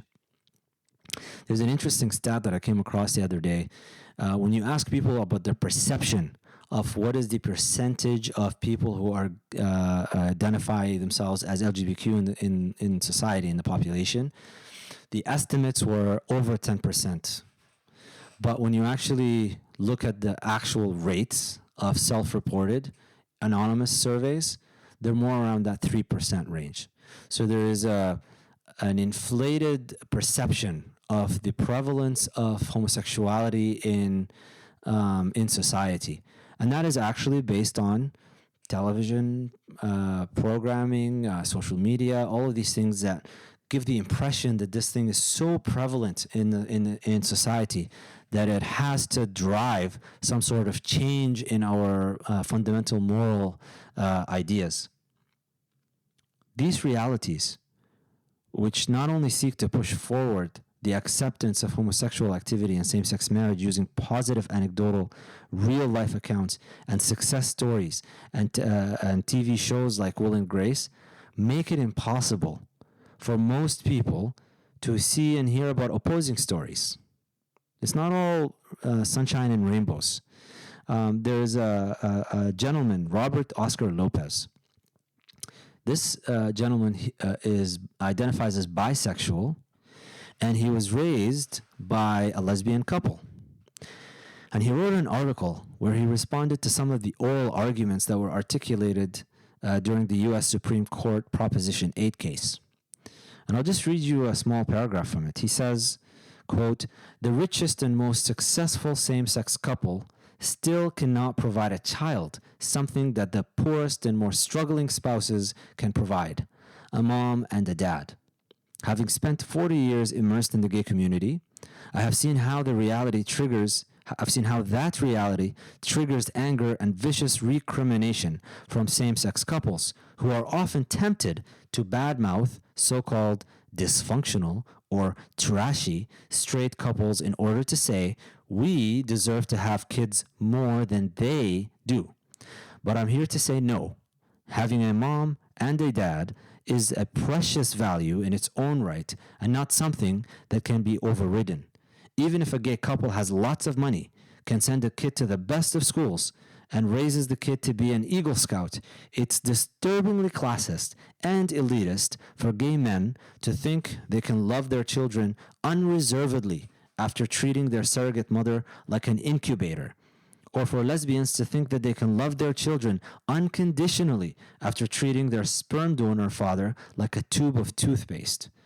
It's also racist and condescending for same-sex couples to think they can strong-arm adoption centers into giving them orphans by wielding financial or political clout.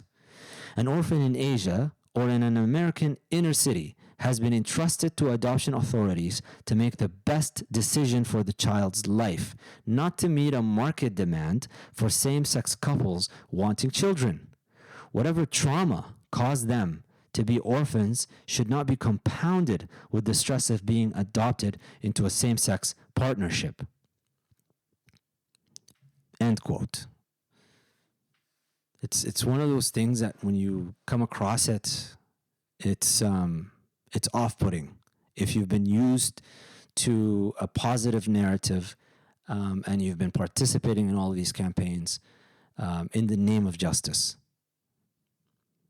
One thing that has to be addressed, though, is the science bit, because usually, and we're getting closer to the end of this, usually people bring up this business of homosexuality and say it's just the science shows. Genetics, people are born that way. Lady Gaga sang it as well, born that way. And so just to show you like how the narrative goes in a popular stream. For one, pop culture always picks up on flashy titles. They run with them. There are possibly thousands of statements people claim to be scientifically backed, but in fact, when it just happens to be something that they read in some magazine or saw on some TV show, which most often was a gross and completely unjustified elaboration on some scientific finding that hasn't even been replicated or shown to be valid. Secondly, when it comes to the subject of human behavior, we're dealing with multiple layers of complexities.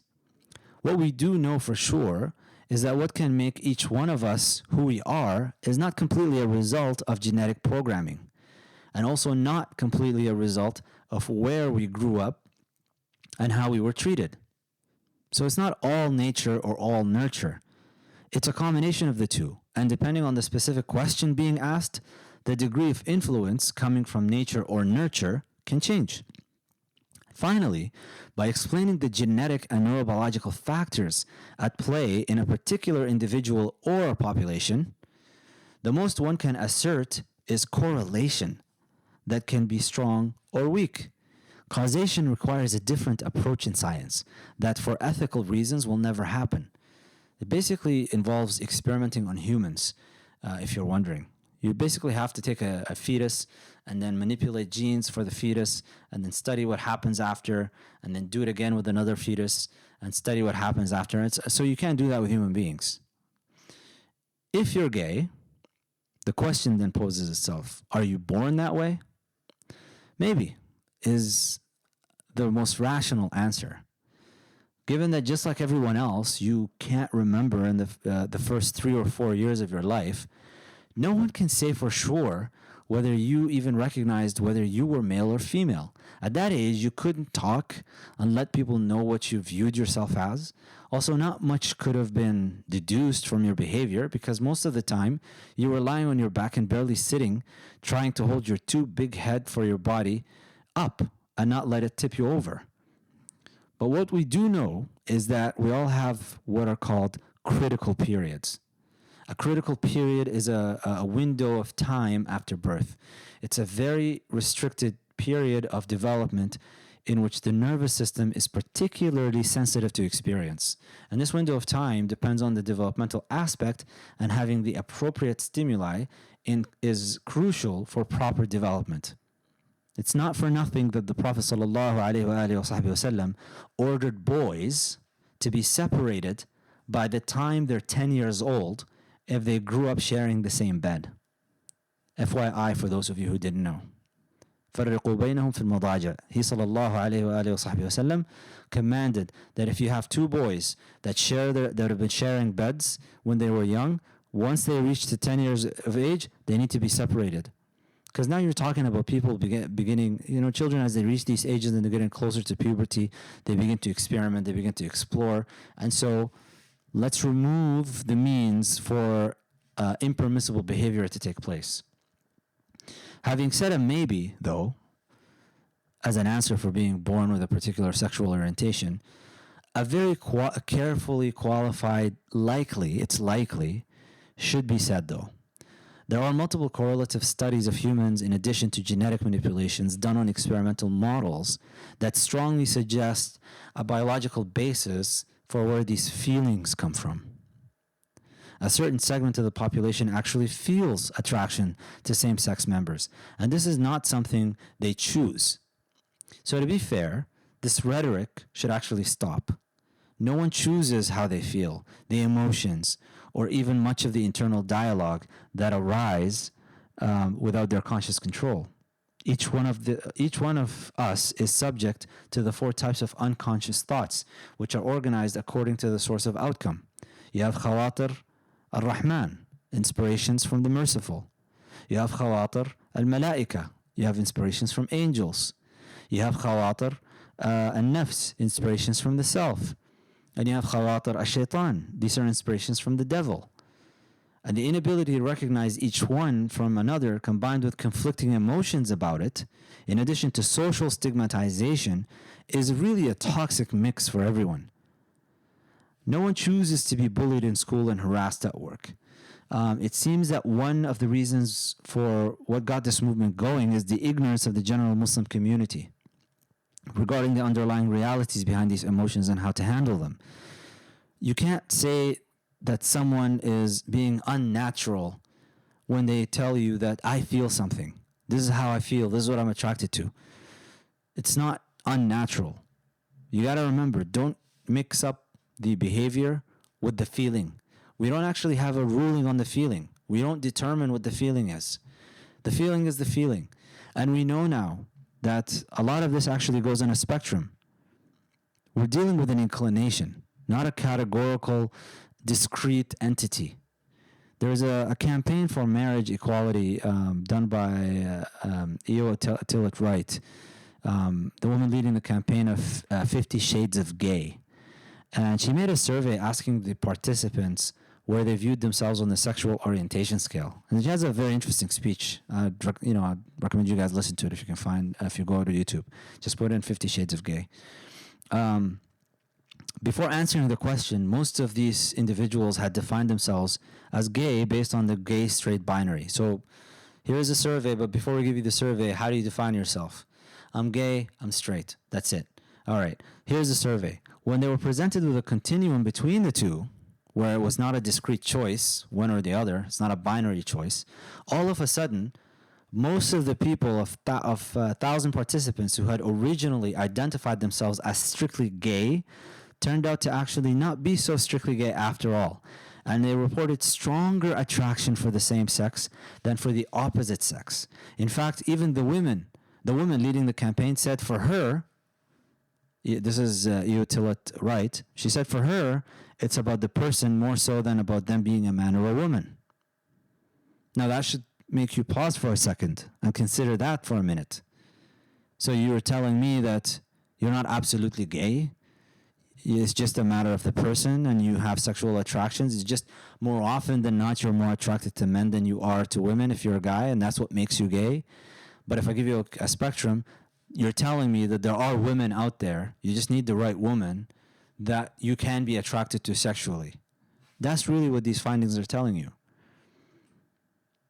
So it's not a categorical thing. People have, and as comfortable as this may come across to people, that means that for those of us who in today's culture identify as straight, if we're talking about a spectrum, it means that we are mostly straight, and it's really just a matter of meeting the right same-sex person who might trigger those emotions within you where you can feel a sexual attraction to that individual. Again, Islamically speaking, we don't care about your feelings. It doesn't matter how you feel. What we care about is your behavior. Are you engaging in impermissible sexual actions? If you are, just recognize that these things are impermissible.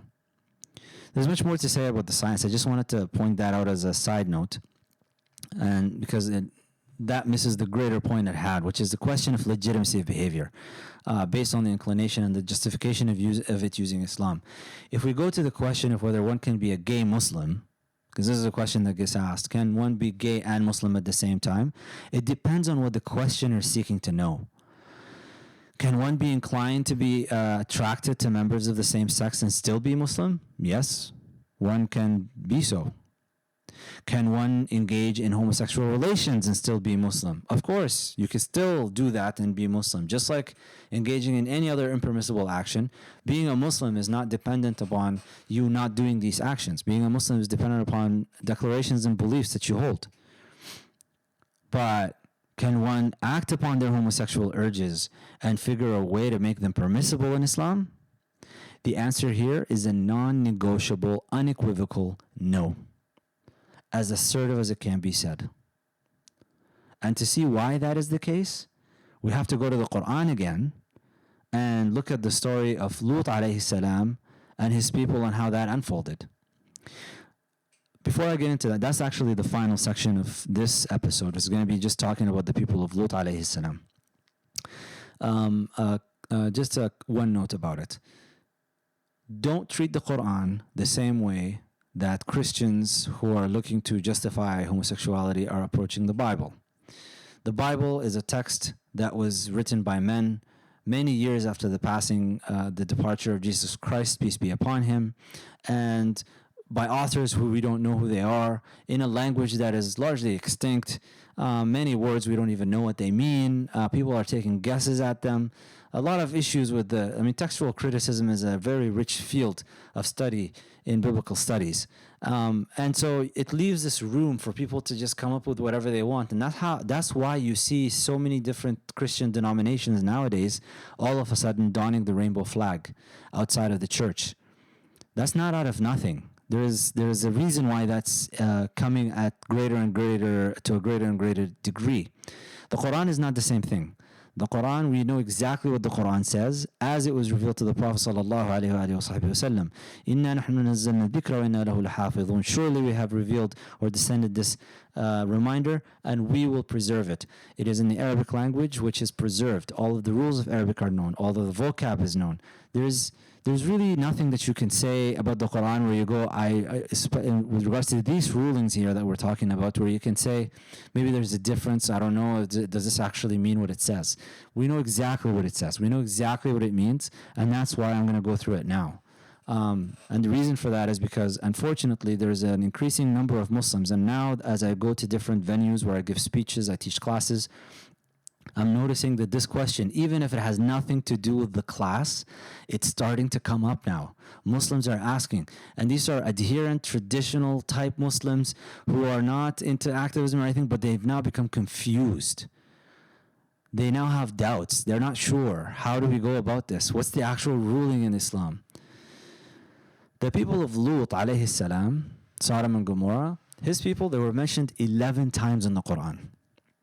The first time it comes in Surah Al-A'raf, where Allah subhanahu wa ta'ala says in 5 verses, وَلُوطًا إِذْ قَالَ لِقَوْمِهِ أَتَأْتُونَ الْفَاحِشَةَ مَا سَبَقَكُمْ بِهَا مِنْ أَحَدٍ مِنَ الْعَالَمِينَ. We sent Lot, and he said to his people, how can you practice this outrage? No one in the world has outdone you in this. إِنَّكُمْ لَتَأْتُونَ الرِّجَالَ شَهْوَةً مِنْ دُونِ النِّسَاءِ بَلْ أَنْتُمْ قَوْمٌ مُسْرِفُونَ. You lust after men rather than women. You transgress all bounds.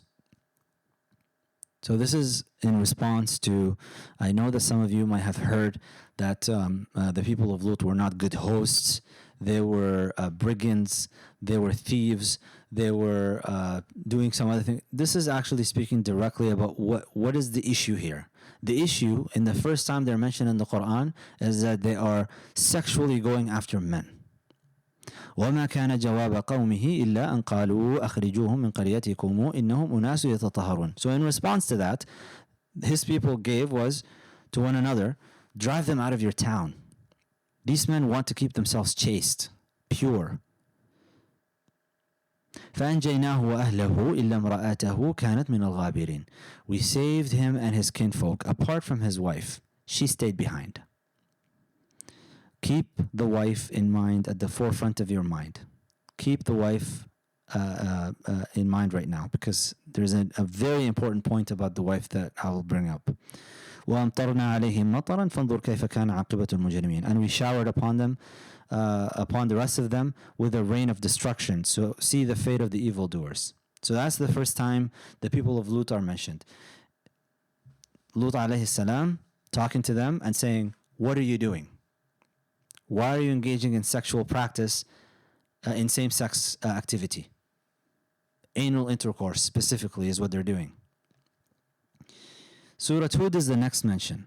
فلما ذهب عن إبراهيم الروع وجاءته البشرى يجادلنا في قوم لوط. So after Ibrahim alayhi salam was visited by the angels and they gave him glad tidings that he's going to have a son, he came to argue about the people of Lut, because the angel said to him, we are sent to Lut's people, to destroy them. Then when the fear left Abraham and the good news came to him, he pleaded with us for Lot's people. إن إبراهيم لحليم نواه منيب. For Abraham was forbearing, tender-hearted, and devout. يا إبراهيم أعرض عن هذا. O Abraham, cease your pleading.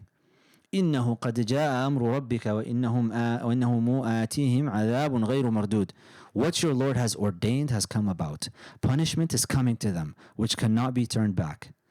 ولقد جاءت رسلنا لوطا ولما جاءت رسلنا لوطا سيء بهم وضاق بهم ذرعا وقال هذا يوم عصيب. And when our messengers, our angels, came to Lut alayhi salam, he was anxious for them, feeling powerless to protect them, and he said, this is truly a terrible day, because they came in the form of men. And so he was worried that his people are going to come after them and lust after them as well. وجاءه قومه يهرعون إليه ومن قبل كانوا يعملون السيئات قال يا قوم هؤلاء بناتي هن أطهر لكم فاتقوا الله ولا تخزوني في ضيفي أليس منكم رجل رشيد. His people came rushing towards him. They used to commit foul deeds. He said, my people, here are my daughters. They are more wholesome for you. So have some fear of God and do not disgrace me with my guests. Is there not a single right-minded man among you? Take a pause for a second. People think he was talking about his daughters and he was giving his daughters to save his guests. Every prophet is considered in the position of the father of his people. And when he says banati, my daughters, he's talking about the women in his village, the women of his people. And what he's telling them is that, why don't you go marry women? Why don't you go sleep with your wives? Why do you want to sleep with men? That's what he's saying in this verse. قالوا لقد علمت ما لنا في بناتك من حق وإنك لتعلم ما نريد. So they said, you know very well that we have no right to your daughters, and we don't need these women. You know very well what we want. قال لو أن لي بكم قوة نواوي إلى ركن شديد. He said, if only I had the strength to stop you or could rely on strong support. قالوا يا لوط إن رسل ربك لن يصلوا إليك فاسر بأهلك بقطع من الليل ولا يلتفت منكم أحد إلا امرأتك إنه مصيبها ما أصابهم إن موعدهم الصبح أليس الصبح بقريب. So that's when the messenger said, Lut, we are your Lord's messengers. Don't worry, they will not reach you. Leave with your household in the dead of the night and let none of you turn back. Only your wife will suffer the fate that befalls the others. Their appointed time is the morning. Is the morning not near? فلما جاء أمرنا جعلنا عليها سافلها وأمطرنا عليها حجارة من سجيل منضود. And so when what we had ordained came about, we turned their town upside down and rained down stones of baked clay on it, layer upon layer. مسومة عند ربك وما هي من الظالمين ببعيد. Marked from your Lord, it is not far from the evildoers. So that's the second mention of the people of Lut coming in Surah Hud. So we started with Surah Al-A'raf. Surah Hud gives you a little bit more detail about what's happening. And again, it goes back to they are looking and seeking and going after homosexual practice. The next mention is in Surah Al-Hijr. قال فما خطبكم أيها المرسلون. So Ibrahim alayhi salam says, and then he asked, messengers, what is your errand? قالوا إنا أرسلنا إلى قوم مجرمين. They replied, we have been sent to a people who are guilty. إلا آل لوط إنا لمنجوهم أجمعين. But we shall save the house of Lot. إلا امرأته قدرنا إنها من الغابرين. All except his wife. We have decreed that she will be one of those who stay behind. فلما جاء آل لوط المرسلون, when the messengers came to the household of Lot, قال إنكم قوم منكرون. He said, you are strangers. قالوا بل جئناك بما كانوا فيه يمترون. We have brought you the truth. وَأَتَيْنَاكَ بِالْحَقِّ وَإِنَّا لَصَادِقُونَ. We've come to you with what they used to have doubt about, and we have brought you the truth. We speak truly. فَاسْرِ بِأَهْلِكَ بِقِطَعٍ مِنَ اللَّيْلِ وَاتَّبِعْ أَدْبَارَهُمْ وَلَا يَلْتَفِتْ مِنكُمْ أَحَدٌ وَامْضُوا حَيْثُ تُؤْمَرُونَ. So leave in the dead of the night with your household and walk behind them. Let none of you look back. Go where you are commanded. وَقَضَيْنَا إِلَيْهِ ذَلِكَ الْأَمْرَ أَنَّ دَابِرَ هَؤُلَاءِ مَقْطُوعٌ مُصْبِحِينَ. We made this decree known to him. The last remnants of those people would be wiped out in the morning. وَجَاءَ أَهْلُ الْمَدِينَةِ يَسْتَبْشِرُونَ. The people of the town came along reveling. قَالَ إِنَّ هَؤُلَاءِ ضَيْفِي فَلَا تَفْضَحُونَ. And he told them, these are my guests, do not disgrace me. وَاتَّقُوا اللَّهَ وَلَا تُخْزُونَ. Fear God and do not shame me. قَالُوا أَوَلَمْ نَنْهَكَ عَنِ الْعَالَمِينَ. They answered, have we not told you to not interfere between us and anyone else? قَالَ هَؤُلَاءِ بَنَاتِي إِن كُنتُمْ فَاعِلِينَ. He said, my daughters are here if you must. لَعَمْرُكَ إِنَّهُمْ لَفِي سَكْرَتِهِمْ يَعْمَهُونَ. So in this particular verse, it's the tafsir scholars say that he had rejected marriage proposals previously, and now he's telling them, you can marry my daughters if you want. By your life of Prophet, they wandered on in their wild intoxication. فَأَخَذَتْهُمُ الصَّيْحَةُ مُشْرِقِينَ. And the blast overtook them at sunrise.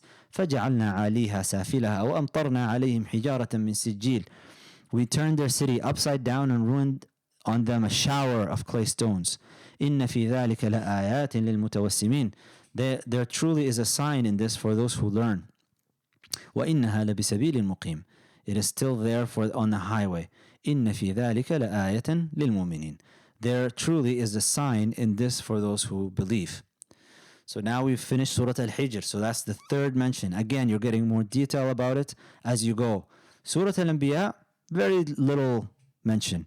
وَلُوطًا آتَيْنَاهُ حُكْمًا وَعِلْمًا وَنَجَّيْنَاهُ مِنَ الْقَرْيَةِ التي كانت تعمل الخبائث إنهم كانوا قوم سوء فاسقين وأدخلناه في رحمتنا إنه من الصالحين. That we gave Lot sound judgment and knowledge and saved him from the community who practiced obscenities. The obscenities here are anal intercourse. They were shameless people who broke God's law. We admitted him to our mercy. He was a righteous man. In Surah Al-Shu'ara, Allah subhanahu wa ta'ala says, كَذَّبَتْ قَوْمُ لُوطٍ الْمُرْسَلِينَ. The people of Lot too called the messengers liars. إِذْ قَالَ لَهُمْ أَخُوهُمْ لُوطٌ أَلَا تَتَّقُونَ. Their brother Lot said to them, will you not be mindful of God? إِنِّي لَكُمْ رَسُولٌ أَمِينٌ. I'm a faithful messenger to you. فَاتَّقُوا اللَّهَ وَأَطِيعُونَ. Be mindful of God and obey me. وَمَا أَسْأَلُكُمْ عَلَيْهِ مِنْ أَجْرٍ إِنْ أَجْرِيَ إِلَّا عَلَى رَبِّ الْعَالَمِينَ. I ask no reward from you, for my only reward is with the Lord of the worlds. أَتَأْتُونَ الذُّكْرَانَ مِنَ الْعَالَمِينَ. Must you, unlike other people, lust after males? Again, this is not about not hosting guests well and raping anybody. Specifically, this is talking about أَتَأْتُونَ إِتْيَان. It's like you're now having sex with males. What is this? وَتَذَرُونَ مَا خَلَقَ لَكُمْ رَبُّكُمْ مِنْ أَزْوَاجِكُمْ بَلْ أَنْتُمْ قَوْمٌ عَادُونَ. And you abandon the wives that God has created for you. You are exceeding all bounds. قالوا لئن لم تنتهي يا لوط لتكونن من المخرجين. But they replied, Lot, if you do not stop this, you'll be driven away. قال إني لعملكم من القالين. He said, I loathe what you do. رب نجني وأهلي مما يعملون. Lord, save me and my family from what they are doing. فنجيناه وأهله أجمعين. We saved him and all his family إلا عجوزا من الغابرين, except for an old woman who stayed behind. ثم دمرنا الآخرين. Then we destroyed the others. وأمطرنا عليهم مطرا فساء مطر المنذرين.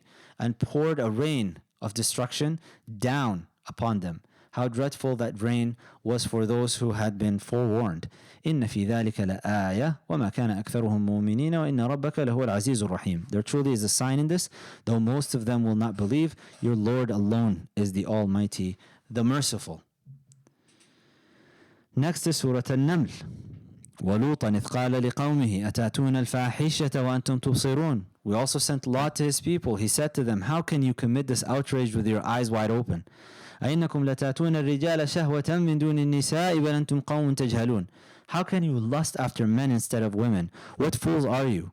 فما كان جواب قومه إلا أن قالوا أخرجوا آل لوط من قريتكم إنهم أناس يتطهرون. The only answer his people gave was to say, expel Lot's followers from your town. These men mean to stay chaste. فأنجيناه وأهله إلا امرأته قدرناها من الغابرين. We saved him and his family except for his wife. We made her stay behind. وأمطرنا عليهم مطرا فساء مطر المنذرين. And then we descended upon them a rain. How terrible of a rain, how dreadful the rain was for those who had been warned. Then after that, Surah Al-Ankabut. And please bear with me, but I want to get through all of these different verses so that you have a clear idea of what we're talking about when we say the Quran condemns this unequivocally. Surah Al-Ankabut. ولوطا إذ قال لقومه إنكم لتأتون الفاحشة ما سبقكم بها من أحد من العالمين. And Lot, when he said to his people, you practice outrageous acts that no people before you have ever committed. أئنكم لتأتون الرجال وتقطعون السبيل وتأتون في ناديكم المنكر فما كان جواب قومه إلا أن قالوا ائتنا بعذاب الله إن كنت من الصادقين. How can you lust after men, waylay travelers, and commit evil in your gatherings? The only answer his people gave was, bring God's punishment down on us if what you say is true. قال رب انصرني على القوم المفسدين. So he prayed, Lord, help me against these people who spread corruption. ولما جاءت رسلنا إبراهيم بالبشرى قالوا إنا مهلكو أهل هذه القرية إن أهلها كانوا ظالمين. So when our messengers brought the good news of the birth of a son to Abraham, they told him, we are about to destroy the people of the town.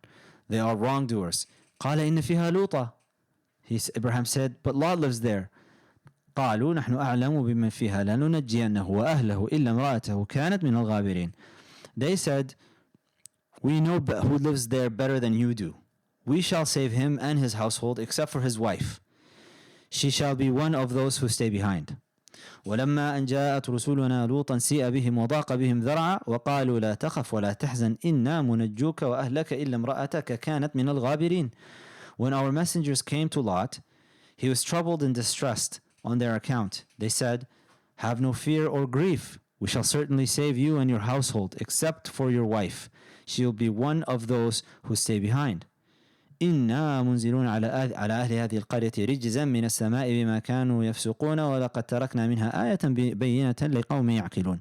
And we shall send a punishment from heaven down on the people of this town because they violate God's order. We left some of the town there as clear sign for those who use their reason. And then Surah As-Saffat, Allah subhanahu wa ta'ala says, وَإِنَّ لُوطًا لَمِنَ الْمُرْسَلِينَ إِذْ نَجَّيْنَاهُ وَأَهْلَهُ أَجْمَعِينَ إِلَّا عَجُوزًا فِي الْغَابِرِينَ ثُمَّ دَمَّرْنَا الْآخَرِينَ وَإِنَّكُمْ لَتَمُرُّونَ عَلَيْهِمْ مُصْبِحِينَ وَبِاللَّيْلِ أَفَلَا تَعْقِلُونَ. Lot was also one of the messengers. We saved him and all his family, except for an old woman who stayed behind, and we destroyed the rest. You people pass by their ruins in the morning and night. Will you not take heed? Abraham said, what is your errand, messengers? They said, we are sent. So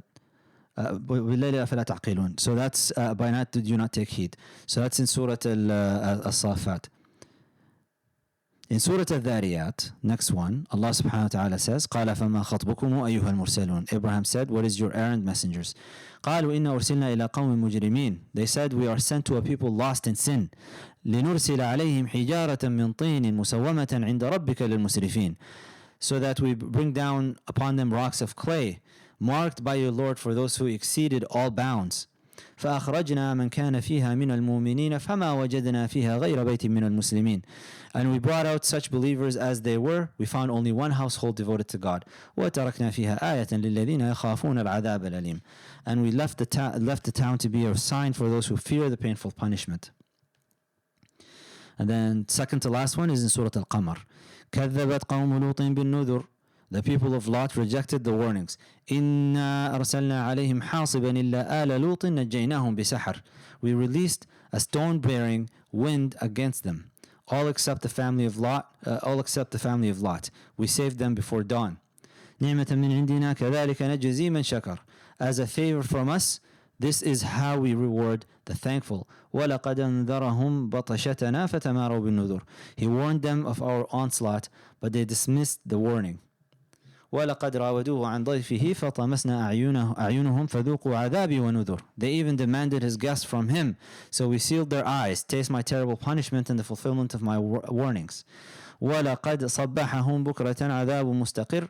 And early in the morning a punishment seized them that still remains. فَذُوقُوا عَذَابِي وَنُذُرِ. Taste my terrible punishment and the fulfillment of my warnings. وَلَقَدْ يَسَّرْنَا الْقُرْآنَ لِلذِّكْرِ فَهَلْ مِن مُدَّكِرٍ. We have made it easy to learn lessons from the Quran. Will anyone take heed? This is a really important part. وَلَقَدْ يَسَّرْنَا الْقُرْآنَ لِلذِّكْرِ فَهَلْ مِن مُدَّكِرٍ. We've made this lessons easy to derive.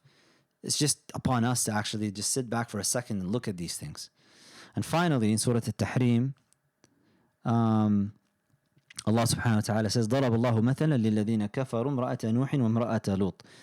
So God has given examples of disbelievers, the wives of Noah and Lot. كانتا تحت عبدين من عبادنا صالحين فخانتاهما فلم يغنيا عنهما من الله شيئا وقيل ادخلا النار مع الداخلين.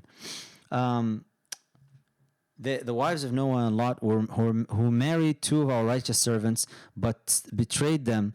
Their husbands could not help them against God. It was said, both of you enter the fire with the others.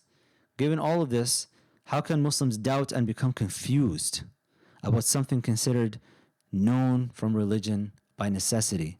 All of these verses, it's now ma'loom min ad-din bil-darura. Again, I know some of you are probably just thinking like, we know all of this, but you really gotta look at the greater community, especially the young Muslims coming up now. What do you call them? Generation X or whatever, and the things that they're declaring publicly. This is needed. Now, the question that presents itself here is how can Muslim activists ignore all of this stuff? Where is the doubt coming from? Why are Muslims starting to feel doubt about the ruling, which is a very clear ruling in the Quran? The fact of the matter is, Lut alayhi salam was telling his people not to only worship God, but to desist from homosexual activity. They continued to do that. They got destroyed for it. When his wife was left behind, in some of the narrations, they said that as she walked out with Lut alayhi salam and their daughters, and they were fleeing from the city, the angels told them, don't look back. As you remember from one of the verses, don't look back. Well, she looked back and she said, Ya qawmi, and she was crying. She was emotionally attached to her people. In other words, Lut's wife was supporting her people. She was raising their platform. She was the one who would today be campaigning on same-sex marriage, campaigning for LGBTQ inclusion and acceptance of that type of activity. That's Lut's wife. So when you look at Muslim activists in hijab, women activists in hijab, going along and doing these things, they're actually following in the footsteps of Lut's wife. Allah subhanahu wa ta'ala tells us as a final thought here in Surah, just a couple of final thoughts. In Surah Saba, Allah says, وَقَالَ الَّذِينَ كَفَرُوا لَن نُؤْمِنَ بِهَذَا الْقُرْآنِ وَلَا بِالَّذِي بَيْنَ يَدَيْهِ. So when I share these teachings with non-Muslims, what are they going to say? The disbelievers will say, we will believe neither this Quran nor the scriptures that came before it. وَلَوْ تَرَى إِذِ الظَّالِمُونَ مَوْقُوفُونَ عِنْدَ رَبِّهِمْ يَرْجِعُ بَعْضُهُمْ إِلَى بَعْضٍ الْقَوْلِ. If only you could see how the wrongdoers will be made to stand before their Lord, hurling reproaches at one another. يقول الذين استضعفوا للذين استكبروا لولا أنتم لكنا مؤمنين. Those who were oppressed, the marginalized Muslim community, will say to the oppressors, whoever is in power, whoever that we're allying with, that we feel that they can benefit us, if it were not for you, we would have been believers. قال الذين استكبروا للذين استضعفوا أنحن صددناكم عن الهدى بعد إذ جاءكم بل كنتم مجرمين. The oppressors will say to them, was it we who prevented you from following the right guidance after it had reached you? No, you yourselves were sinners. وقال الذين استضعفوا للذين استكبروا بل مكر الليل والنهار إذ تأمروننا أن نكفر بالله ونجعل له أندادا وأسروا الندامة لما رأوا العذاب وجعلنا الأغلال في أعناق الذين كفروا هل يجزون إلا ما كانوا يعملون. The oppressed will say to them, no, it was your scheming. It's night and day. It's in Hollywood. It's in all the movies. It's the comedians making fun of these things. It's the jokes that we're laughing at. It's Will and Grace. It's day and night. It's in school. It's in programs that you're subjecting our kids to now. It's in everywhere. It's in campaigns that I'm subjected to all the time. That's why I started to have doubts. That's why I started to change my beliefs. Scheming night and day, ordering us to disbelieve in God and set up rivals to Him. When they see the punishment, they will fall silent with regret, and we shall put iron collars on the disbelievers' necks. Why should they be rewarded for anything other than what they have done? You got to remember, Islam is not a popularity contest. It's about asserting truth in the face of falsehoods, no matter how fashionable they are or self-serving they might be, even if doing so leads to becoming marginalized and subjected to Islamophobia. We do not need government positions. We do not need to be in the legislature if it means surrendering our souls. This business of needing to be involved in everything and having the upper hand and seeking to uplift, at what cost is the question that we have to ask ourselves. What are we sacrificing? For many, it seems like we're sacrificing Islam itself, racializing, accepting the racialization of the religion, becoming just another group amongst other groups, relegating our responsibility and surrendering it, not responding to the divine call, just for the sake of us having some sort of a voice in a government position. Ibrahim alayhi salam is actually our exemplar. The Arabic word for the verse where Allah subhanahu wa ta'ala says, إِنَّ إِبْرَاهِيمَ كَانَ أُمَّةً قَانِتًا لِلَّهِ حَنِيفًا وَلَمْ يَكُنْ مِنَ الْمُشْرِكِينَ. Abraham was truly an exemplar, devoutly obedient to God and true in his faith. He was not an idolater. The Arabic word ummah literally means nation by himself. That's the station of one who literally faced all of his people and didn't back down even when it meant he'd be thrown into the fire, which he was. شاكرا لأنعمه اجتباه وهداه إلى صراط مستقيم. He was thankful for the blessings of God who chose him and guided him to the straight path. وآتيناه في الدنيا حسنة وإنه في الآخرة لمن الصالحين. We gave him blessings in this world and he is among the righteous in the hereafter. ثم أوحينا إليك أن اتبع ملة إبراهيم حنيفا وما كان من المشركين. Then we reveal to you, follow the creed of Abraham, a man of pure faith who was not an idolater. إنما جعل السبت على الذين اختلفوا فيه وإن ربك لا يحكم بينهم يوم القيامة فيما كانوا فيه يختلفون. The Sabbath was made obligatory only for those who differed about it. On the day of resurrection, your Lord will judge between them as to their differences. ادعو إلى سبيل ربك بالحكمة والموعظة الحسنة وجادلهم بالتي هي أحسن إن ربك هو أعلم بمن ضل عن سبيله وهو أعلم المهتدين. Call people to the way of your Lord with wisdom and good teaching. Argue with them in the most courteous way, for your Lord knows best who has strayed from his way and who is rightly guided. Today, Muslims are shelving Islam and allying with all kinds of groups and espousing ideologies in the name of social justice and decolonization and deconstruction and whatever have you, which are lofty things if they're pursued with a moral compass that is rooted in revelation. So we're not changing our morals every decade. We're not just blowing with the wind whenever the wind goes, whichever direction it goes in. Latest thing that's becoming more and more vocalized by Muslim activists who want to calm the anxieties of groups they ally with in social justice causes now is this thing that I mentioned at the start, that orthodox Islamic beliefs and what Muslims actually believe can be separate. I just wonder, do people actually hear themselves as they say that? Muslim activists who are literally now going against Quranic commands and prohibitions are now separating Islamic beliefs from Muslims just so they don't jeopardize their allegiances in their social justice causes. What a way to sell your eternal akhirah for a fleeting dunya.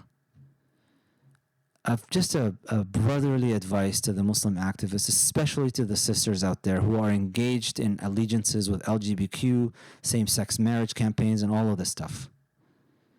Those groups you're allying with today, who you know deep down inside you really shouldn't, but are doing so for political expediency or you feel like you're forced to, none of them will come to your aid when it really matters. يوم يفر المرء من أخيه وأمه وأبيه وصاحبته وبنيه لكل امرئ منهم يومئذ شأن يغنيه. On a day when you will flee from your spouse and your sibling and your children and your parents, everyone will have their own affair to contend with. Everyone will have their own problems to deal with on the day of judgment. And none of the people that you're allying with today are going to come and help you. In fact, you are putting yourself in a very dangerous position by transgressing the limits and supporting these things.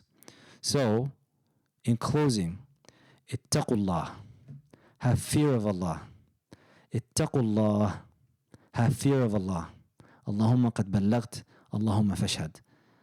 Oh Allah, I have delivered the message to whoever heard it. Oh Allah, be witness to me that I've actually said my piece on this and I've delivered it as best as I could. If there's anybody that got offended because of something insensitive that I might have said, please forgive me. But if you got offended by the content, you got to take it up with the Quran. I think we all need to reassess what we're doing. We all need to take a pause because it's like a snowball effect and it's just going faster and faster. And you may not see the impact of your behavior today, but the last thing you want is a generation upon a generation upon a generation of your own progeny coming to you on the day of judgment and say, you're the one who misguided us. You're the one who deprived us of Islam because you sought political expediency and you elevated that above the commandments of your Lord. ولا حول ولا قوة إلا بالله. سبحانك اللهم وبحمدك أشهد أن لا إله إلا أنت أستغفرك وأتوب إليك.